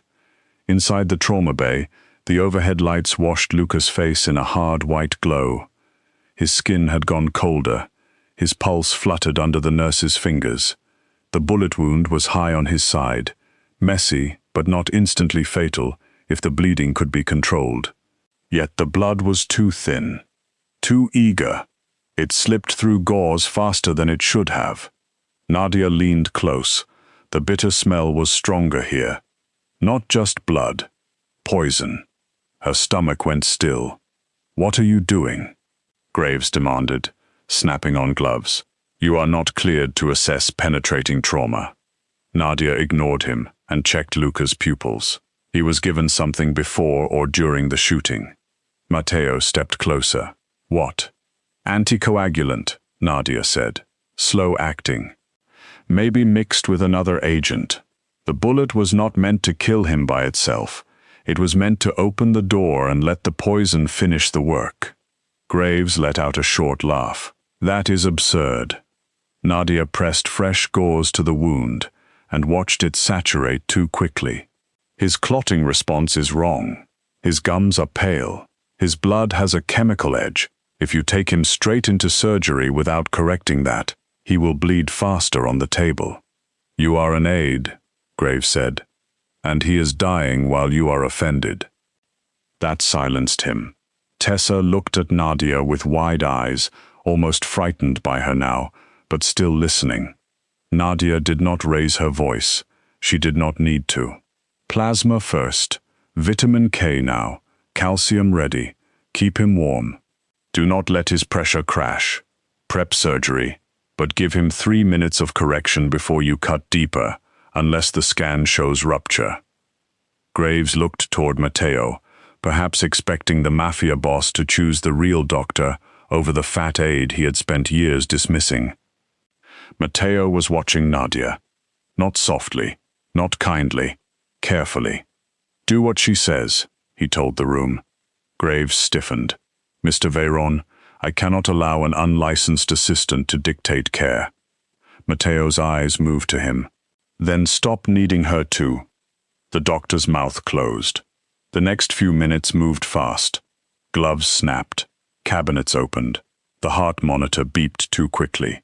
Rain hit the old theater roof above them, like fingers drumming on a coffin lid. Nadia stood beside Luca's shoulder, steadying the mask over his face while Tessa placed the line. She murmured to him even though he was barely conscious. Simple words. "Stay here. Breathe again. Not yet. Not tonight." Rook lay at her feet, eyes fixed on the door. Matteo stood on the other side of the stretcher, one hand near Luca's ankle, not touching, as if he was afraid his fear might hurt his brother if it got too close. His face revealed almost nothing, but Nadia saw the hand. Men always believed their eyes betrayed them first. They were wrong. It was usually the hands. Luca coughed weakly. His lashes fluttered. Matteo leaned in. "Luca." The younger man's lips moved. No sound came out. Nadia lowered closer. "Do not force it. Save your air." But Luca was fighting to speak. His fingers twitched against the sheet. Matteo caught them. "Who?" Matteo asked, his control slipping for the first time. "Who did this?" Luca's eyes opened a fraction.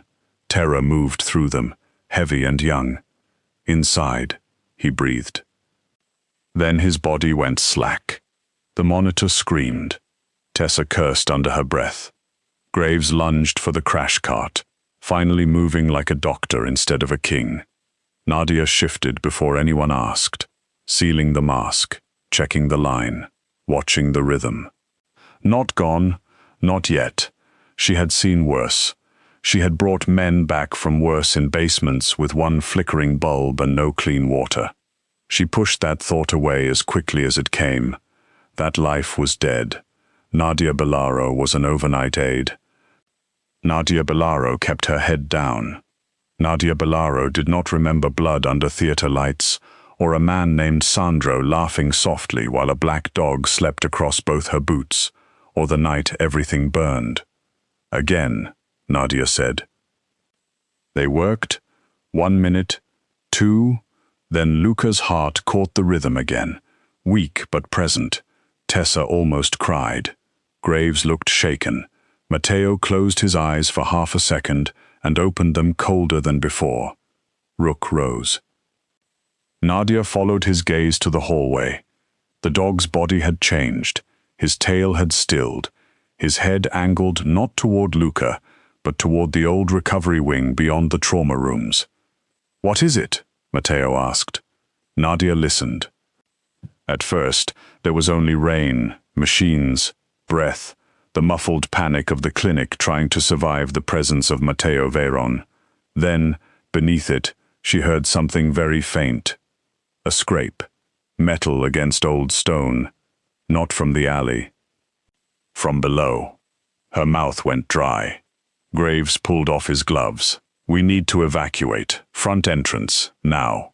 All non-essential staff and patients out through the main hall." "No," Nadia said.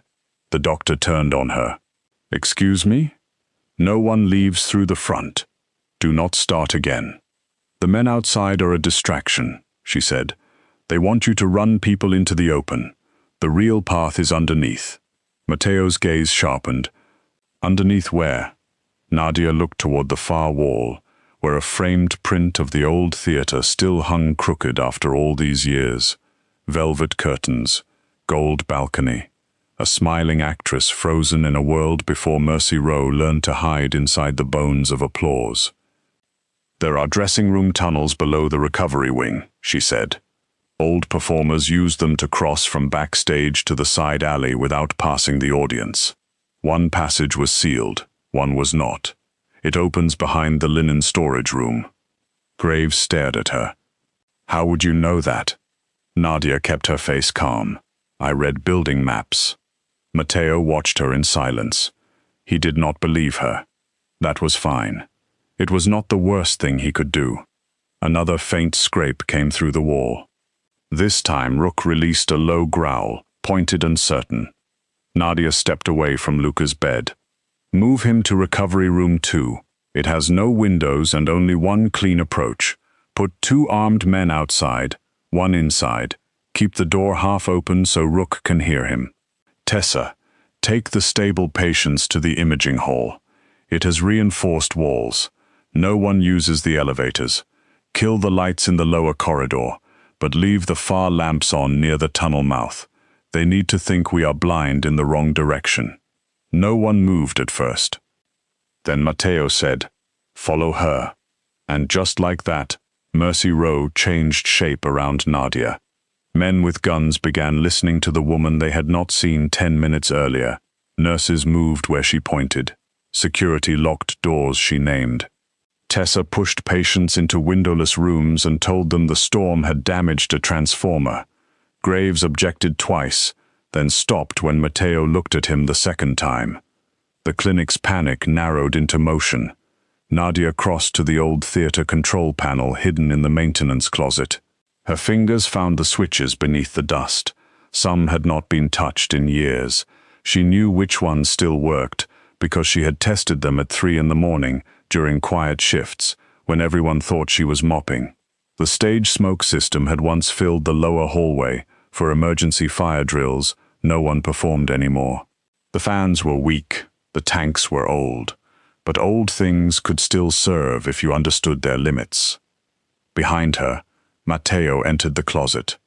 It was too small for both of them. She felt the warmth of him near her shoulder, the controlled violence held inside stillness. "You are not an aide," he said. Nadia flipped one switch. Somewhere below, an old machine coughed awake. "Tonight I am. Rook knows you." She paused for less than a second. "Dogs remember kindness."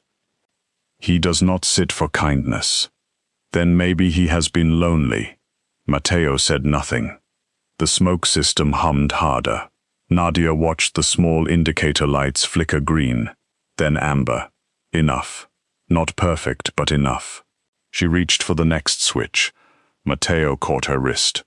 Not hard, not cruel, just fast. Rook growled from the hallway. Matteo released her immediately. That, more than anything, made Nadia look at him. Some men apologized with words, some with gifts, some never did.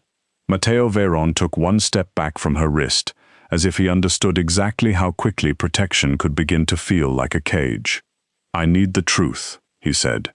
Nadia looked into his eyes. Dark, controlled, dangerous, and under all of it, afraid for his brother. That part she understood. "No," she said softly. "Right now you need time." The first gunshot cracked somewhere below them. Not loud enough to be in the clinic. Too loud to be outside. The tunnel. Rook barked once, sharp as a command. Matteo turned toward the sound. Nadia stepped past him and picked up the heavy flashlight from the emergency shelf. Her hand was steady now. Her breathing was slow. Somewhere inside her, the woman she had buried lifted her head in the dark. The attackers were already inside Mercy Row, and for the first time in 5 years, Nadia Bellaro stopped pretending she did not know exactly what to do. The first attacker came through the lower passage with a mask over his face and a silenced gun in his hand, but the old theater betrayed him before Nadia had to. The floor beneath the recovery wing carried every careful step through the pipes. The stage smoke thickened in the dark hallway below, rolling over the cracked tile like fog from an old magic show, and when the man lifted his weapon toward the service stairs, he saw only the weak yellow glow Nadia had left burning at the wrong end of the corridor. He fired twice at shadows. The bullet struck plaster and old brick. Above him, Rook moved before anyone else heard the next sound. Nadia did not run. Running made people loud. She stepped into the side corridor and pressed one hand against Rook's shoulder. The dog's body trembled with the need to attack, but he waited for her. That was what shook Matteo more than the gunfire. Rook had been trained to obey him, to guard Luca, to tear through danger without fear. Yet now the dog stood beside Nadia, as if her silence held older orders than his own voice. "2 men below," Nadia whispered, one near the stairwell, one circling toward linen. Matteo's hand tightened around his gun. "You heard that?" "I felt it." Graves appeared at the corner, sweating beneath his white coat. "This is insane. We need police." "No," Matteo said. "For once, I agree with him," Nadia said softly. "The police will not arrive fast enough, and if corrupt officers are part of this, calling them tells the attackers exactly where Luca is." Graves stared at her like she had become a different person in front of him. Maybe she had, or maybe he had finally lost the comfort of misunderstanding her. A crash sounded below. One of Matteo's men shouted. Rook lunged forward, but Nadia caught the thick fur at his neck and gave a low command in that old dialect again. The dog stopped so sharply his claws scraped the floor. Matteo looked at her. That language. Later. "If there is a later." "There will be," Nadia said, "if you stop asking questions in hallways." Something almost like a smile moved across Matteo's face, but it vanished when another shot cracked below them. Nadia pointed toward the old dressing room access. "Send 2 men down the east stairs, not all the way, just enough to make noise. They need to think you're rushing them." Matteo gave the order with one hand. Nadia turned to Tessa, who was standing near the recovery room door, with a tray clutched so tightly her knuckles had gone white. "How is Luca?" "Still weak," Tessa said. "Pressure is holding, barely." "Good. Keep him warm. Do not let Graves move him." "I am standing right here," Graves snapped. "Yes," Nadia said. "That is why I said it clearly." Tessa almost laughed, then looked ashamed of it. Nadia gave her a calm nod. Fear needed somewhere to go. Sometimes it became tears. Sometimes it became laughter. Sometimes, if you were careful, it became courage. The lights in the lower corridor went out exactly as Nadia had planned. A second later, the stage smoke began pushing hard through the broken vents, filling the tunnel mouth. A man cursed in the dark. Matteo's guards fired low, controlled, never into the clinic rooms, never toward the patients. Nadia had positioned them well, and they knew it now. They did not look at her like a soft woman in faded scrubs anymore. They looked at her the way soldiers looked at a map when the map had just saved them from walking into fire. Then Rook snarled. Not toward the tunnel, toward the ceiling. Nadia's eyes lifted. For half a second, she was back years ago in another building, another night, another trap. Men always thought tunnels were only beneath them. They forgot old theaters had catwalks, pulley spaces, service ladders, places for men to move above the stage while the audience looked forward. Mercy Row had sealed the stage years ago, but sealed did not mean safe. Sealed only meant forgotten. Matteo, she said. He heard the change in her voice and moved at once. The ceiling tile near Recovery Room 2 shifted. Nadia shoved Tessa back just as a masked man dropped from the service hatch into the hallway. He landed hard, knife in one hand, gun in the other. Rook hit him before the gun came up. The sound was heavy, fast, final. The man slammed into the wall and lost the weapon. Matteo kicked it away and pinned him down with one knee. Gun pressed beneath the man's jaw. "Who sent you?" Matteo asked. The man breathed hard through the mask. He said nothing. Nadia stepped closer. The attacker's eyes moved to her. Only for a second, but it was enough. His body changed. Fear entered him in a way Matteo's gun had not caused. "You," the man whispered. The hallway went still. Nadia felt the old name coming before he said it. She could not stop it. Some names were knives thrown years ago that still found their mark. "The Velvet Butcher," he breathed. Tessa looked at Nadia. Graves looked at Nadia. Matteo did not look away from the man, but something in him sharpened. Nadia's face stayed calm. Inside, the past opened like a wound.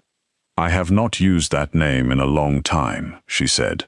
The man's eyes filled with panic. "They said you were dead. People say many comforting things when they are afraid." Matteo's voice was low. "Who is they?" The attacker's mouth shut. Rook growled against his chest. Nadia crouched slowly beside the man. Her knees hurt, her back ached. Her sweater sleeve had torn at the cuff. She looked nothing like the rumors had made her. That had always been useful. Men expected monsters to arrive dressed as monsters. They never expected a fat woman with tired eyes and soft hands. "You came for Luca," she said. "But not only Luca." The man swallowed. "You were told I worked here." He said nothing. "You were told to finish us both while the clinic was frightened." Still nothing. Nadia leaned a little closer. Her voice stayed gentle. That was the part that scared him most. "You know I can keep a man alive through pain longer than anyone you have ever met. So tell Matteo what he needs before I remember why they gave me that name." Graves took a step back. The attacker broke. "Council," he gasped. "The old families. 2 judges. A deputy chief. Morano's people. They want Veyron gone before the port vote." Luca saw the ledger. He saw faces. They said if he woke up, the city would burn. "And me?" Nadia asked. The man's eyes flicked toward Rook. "You were a bonus." "Then not a bonus." They found clinic records. Bellaro. Same hands. Same old surgical notes. Someone recognized the work. Nadia closed her eyes for 1 second. Her hands. Of course. She had changed her name, changed her body's rhythm, changed the way she walked into rooms, changed her voice, until it no longer cut through panic. But hands remembered. Stitching remembered. Every person had a signature, even when they thought they had erased themselves. Matteo pulled the attacker upright and shoved him toward 2 guards. "Keep him breathing." Nadia stood. Rook pressed against her side, warm and solid. The fight below ended in pieces. One attacker surrendered after the smoke blinded him. Another tried to escape through the theater passage and found Matteo's men waiting where Nadia had said they would be. The last one made it to the old stage before Rook tracked him through the dust. When the final gun was taken, Mercy Row did not cheer. Places that survived fear did not celebrate right away. They listened first, waiting to make sure death had truly left the building. In Recovery Room 2, Luca opened his eyes just after 3 in the morning. Matteo was beside him in an instant. Nadia stayed near the foot of the bed, one hand resting on Rook's head. Luca looked younger awake, as if pain had stripped the Mafia from his face and left only a brother. His gaze moved from Matteo to Nadia to the dog. "Rook?" he whispered. The dog lifted his head. Luca tried to smile. Traitor. Rook's tail moved once, but he did not leave Nadia. Matteo laughed under his breath, and the sound surprised everyone, including him. It was not happiness. Not yet. It was relief, breaking through a wall too thick to fall all at once. "You saw someone," Matteo said gently, "before the shooting." Luca's eyes darkened. He swallowed with effort. "Morano, Judge Ellis, a man from city licensing, and," his voice thinned, "Uncle Renzo's advisor." "Tomas." Matteo went still. Nadia watched grief turn into calculation behind his eyes. Betrayal was rarely loud when it first arrived. It entered quietly and sat down like it had always belonged there. Luca's fingers curled weakly in the sheet. "I'm sorry." Matteo bent closer. "You stayed alive. That is all I asked." Luca's gaze drifted back to Nadia. She knew. Matteo looked at her then, not as if demanding answers, as if waiting at a door he would not force open. Nadia could have lied again. She was good at it now. Small lies, harmless lies, survival lies. "I read maps. Dogs remember kindness. I used to volunteer. I learned a few things. But Rook was leaning against her leg, and Luca was alive, and the old name had already entered the room. Hiding after being found was just another kind of running. "My name used to be Nadia Sorrento," she said. Graves, who had been hovering near the doorway, made a small sound. Matteo did not. "I worked for the Bellaro family first. Then for anyone they told me to save. Men with bullets in them. Men with secrets. Women who needed to disappear. Children no one was supposed to find. I was a surgeon before I was allowed to call myself one. A strategist when men were too proud to admit they needed one. I cleaned wounds, moved bodies that were still breathing, broke men who hurt children, and kept records on all of them." Tessa whispered, "The Velvet Butcher." Nadia looked down at her hands. "I hated that name." "Why?" Graves asked before he could stop himself. "Because men gave it to me when they learned a woman could cut to save and cut to punish, and they were more comfortable pretending those were the same thing." No one spoke. Nadia looked at Rook. There was a handler named Sandro. He trained dogs for protection, not cruelty. Rook was his. Smaller then. Loud. Always stealing bread and sleeping on my feet while I stitched men who did not deserve the thread. The dog's ears shifted at Sandro's name. Nadia's voice softened. Sandro helped me gather evidence against a trafficking network. Mafia money, police protection, judges, shipping routes, clinics, fake shelters. I thought if we collected enough, someone clean would have to act. She gave a small, tired smile. I was younger then. I believed clean people were easier to find. Matteo's expression did not change, but his eyes did. "They found out," Nadia continued. "They burned the safe house. Sandro died getting 2 girls out through a back window. I thought Rook died with him. I ran because the evidence was gone, and everyone who knew my real name was either dead, bought, or hunting me. Bellaro was my mother's name. I kept it because it sounded ordinary. I became ordinary. I thought ordinary would be enough." Rook pressed harder against her leg. Nadia rested her hand between his ears. But he remembered me.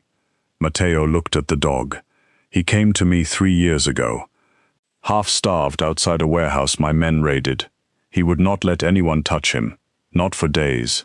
Then Luca sat outside his kennel and read comic books aloud like an idiot until the dog stopped trying to kill everyone. Luca opened one eye. It worked. It was still idiotic, Matteo said. Nadia's mouth curved despite herself. The room breathed for the first time. By dawn, the storm had passed. The alley smelled like rain, exhaust, and broken secrets. Matteo's people moved the captured men out quietly. Not to disappear them, Nadia noticed, but to hold them. There was a difference, and she paid attention to differences. Copies of their confessions had already gone to people Matteo trusted, and to a few people no one trusted but everyone feared.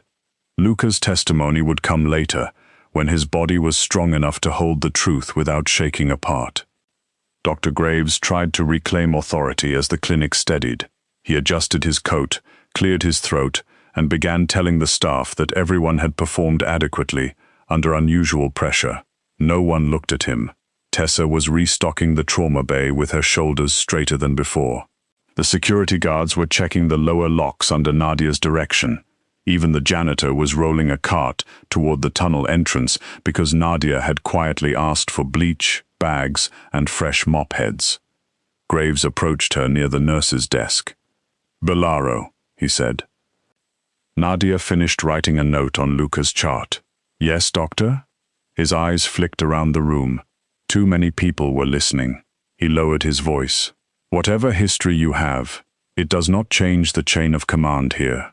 "No," Nadia said. "The attack changed it." His face tightened. "I built this clinic. You hid inside it." His mouth opened. Nadia looked at him fully. For 5 years she had let him see what made him comfortable.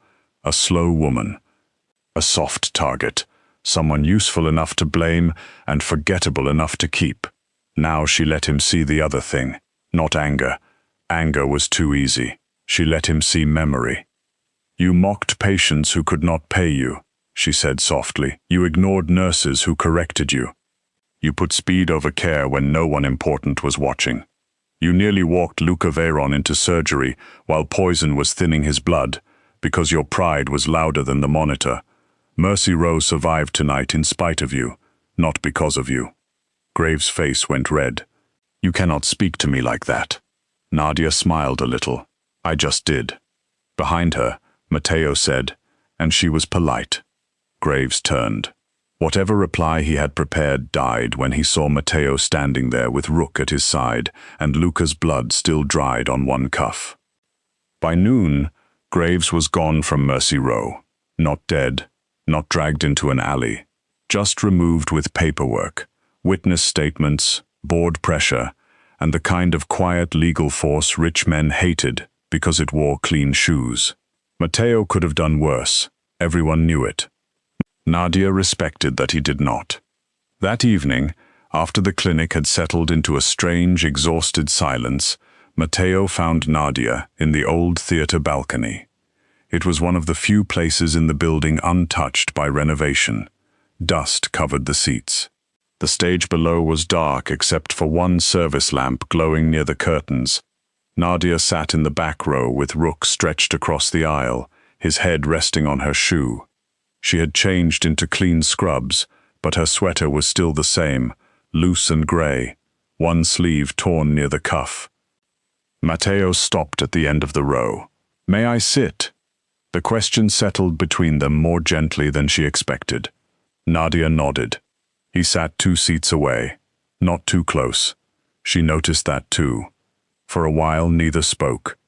The old theater creaked around them, settling after the storm.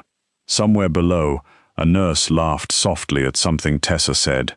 It sounded strange and beautiful in a place that had almost become a grave. "You could come with me," Matteo said at last. "I can protect you better than this clinic can." Nadia looked at the stage. Protection is a word powerful men like, because it sounds kinder than possession. "I am not offering possession." "I know." That made him look at her. She continued, "That is why I am answering honestly, instead of leaving through the back." Matteo leaned forward, elbows on knees, hands loosely clasped. "Money then. security, a home, a clean identity if you want another one, a position beside me if you want to use what you know. I know how to become a weapon, Nadia said. I am trying to remember how to be a person. You saved my brother. I saved a patient. You saved my men. I saved my clinic. You saved me from making the wrong move 3 times tonight. That made her quiet. Matteo turned his head toward her. I do not say that lightly. No, she said. I do not think you say anything lightly. Rook sighed in his sleep. The sound was so ordinary that for a moment Nadia had to close her eyes. She had missed ordinary things more than safety. Bread on a counter, rain on windows, a dog sleeping without fear, a person asking permission before entering the room. I am staying, she said. At Mercy Row? Yes. It is exposed now. Then we make it stronger. We? Nadia looked at him. You have money. I have rules. For the first time since he had entered her life covered in rain and blood, Matteo smiled like a man, rather than a warning. Rules. Mercy Row becomes neutral ground. No executions. No revenge inside the walls. No patients turned away because they are poor, inconvenient, or politically dangerous. No doctors who confuse cruelty with skill. No armed men past intake unless I say the threat requires it. And no one, including you, decides what happens here because they are used to being feared. Matteo watched her with something warmer than admiration and more careful than desire. You make difficult terms. I make survivable ones. And if I agree, then maybe people who are trapped between crime, corruption, and bad luck will have one place in this city where they can breathe. He looked down at Rook. And him? Nadia's hand moved to the dog's head. Rook opened one eye, then closed it again. Rook chooses where he sleeps. That is inconvenient. He learned from the best. Matteo's low laugh moved through the empty balcony. Weeks passed before Luca returned to Mercy Row on his feet. By then, the clinic had changed in ways small enough for outsiders to miss and large enough for everyone inside to feel. The tunnel was sealed with steel. The stage smoke system was repaired instead of ignored. Nurses spoke up more. Security listened faster. The supply rooms were organized in Nadia's exact, quiet order, and no one rearranged them unless they wanted the entire night staff to stare them into regret. Nadia still wore loose sweaters over her scrubs. She still kept her voice low. She was still fat, still soft-looking, still the kind of woman strangers underestimated if they had not been warned. The difference was that she no longer helped them do it. She did not shrink in hallways. She did not apologize for taking up space. When someone spoke over her, she finished her sentence anyway. When a new doctor looked at her badge and mistook her for Harmless, Tessa smiled from across the desk, like she was waiting for weather to change. One cold evening, Matteo arrived through the alley door, with Luca beside him and Rook walking between them. Luca was thinner, paler, and smiling like a man who had been told not to climb stairs and had chosen to consider that advice decorative. You look terrible, Nadia told him. Luca pressed one hand to his chest. I survived betrayal, poison, surgery, and my brother's bedside personality. Be gentle. Sit down before I sedate you for my own peace. Matteo looked at Luca. I like her. You like everyone who threatens me medically, Luca said, lowering himself into a chair.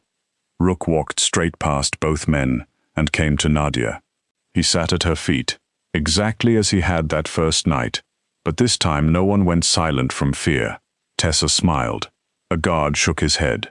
Luca sighed dramatically. I lost my dog, he said. Nadia rubbed Rook's head. You misplaced him. Matteo looked at the dog, then at Nadia. He has made his decision. He does that. So do you. Nadia met his eyes. The clinic moved around them, alive and bright beneath the old theater. Rain tapped softly against the alley door. Somewhere in recovery, a patient laughed in their sleep. For the first time in years, the past did not feel like a hand around Nadia's throat. It felt like a scar under warm cloth, still there, still part of her, no longer bleeding. Matteo held out a folded paper. Nadia took it carefully. "What is this?" "The deed to the building next door." Her eyebrows lifted. "Not a gift," he said before she could return it. "An offer. Expansion space, paid lease, your name on the terms, your rules in writing." My lawyers hated every page. Nadia unfolded it. The first line made her pause. Mercy Row Neutral Care Trust. She read further. Patient protections, staff authority, independent medical board, emergency funding, no ownership transfer to Veyron Holdings. No operational control by donors. Her private life protected unless immediate safety required disclosure. He had remembered every term. More than that, he had strengthened them. Her throat tightened, but her voice stayed steady. "You made paper I can trust. I had a good teacher." Luca groaned from the chair. "Please do not flirt beside my medication schedule." Tessa laughed openly this time. Nadia looked at Matteo over the top of the paper. "This does not mean I belong to your world." "No," he said. "It means your world has stronger walls. And if I say no, then I will ask what needs changing." She studied him for a long moment. The old Nadia, the one who had lived by exits and silence, searched his face for the hidden hook. The price waiting beneath the kindness, the cage under the protection. She did not find one. Only patience, only respect, only a dangerous man standing still enough to let her choose. Rook leaned his full weight against her leg. Nadia looked down at him. "You are not helping." His tail moved once. Matteo's mouth softened. "I think he disagrees." Nadia folded the paper and tucked it into her sweater pocket. "I will read every line. I expected nothing less. And I will change anything I do not like. I expected that too. And Rook stays where Rook wants." Matteo looked at the dog, who had already lowered his head onto Nadia's shoe. "I have accepted my defeat." Luca raised a hand weakly.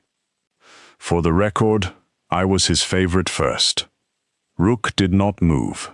Nadia laughed then, not loudly, not the laugh of someone who had forgotten fear, just the laugh of a woman who had carried it for a long time and discovered it had finally grown tired before she did. Later, when Matteo and Luca left, Rook remained in the clinic lobby beneath the soft yellow lights. Matteo paused at the alley door and looked back. The dog did not rise. Nadia stood beside him, one hand resting on his scarred head. "He will come home when he wants," Matteo said. Nadia looked around Mercy Row, at the old walls, the clean floors, the nurses moving with new certainty, the patients sleeping behind closed doors, and the stage beyond it all where ghosts had once waited in the dark. Then she looked at Rook, the living piece of a past she thought had burned. "No," she said softly. "I think he already has." Matteo held her gaze for one quiet second, then nodded, as if he understood that some endings were not really endings. Some were doors opening from the inside. The alley door closed behind him. Nadia stayed where she was, fat, quiet, soft-looking, and no longer hidden. The city outside still had wolves in clean suits, judges with dirty hands, and men who believed power made them untouchable. Mercy Row would not fix all of that. One clinic behind an old theater could not save an entire city by morning, but it could save one person at a time. It could hold one doorway. It could keep one light on. And if the wrong people came through the tunnels again, they would not find a forgettable aide waiting in the dark. They would find Nadia Bellaro with steady hands, a remembered name, and a black dog at her feet who had known the truth before anyone else did.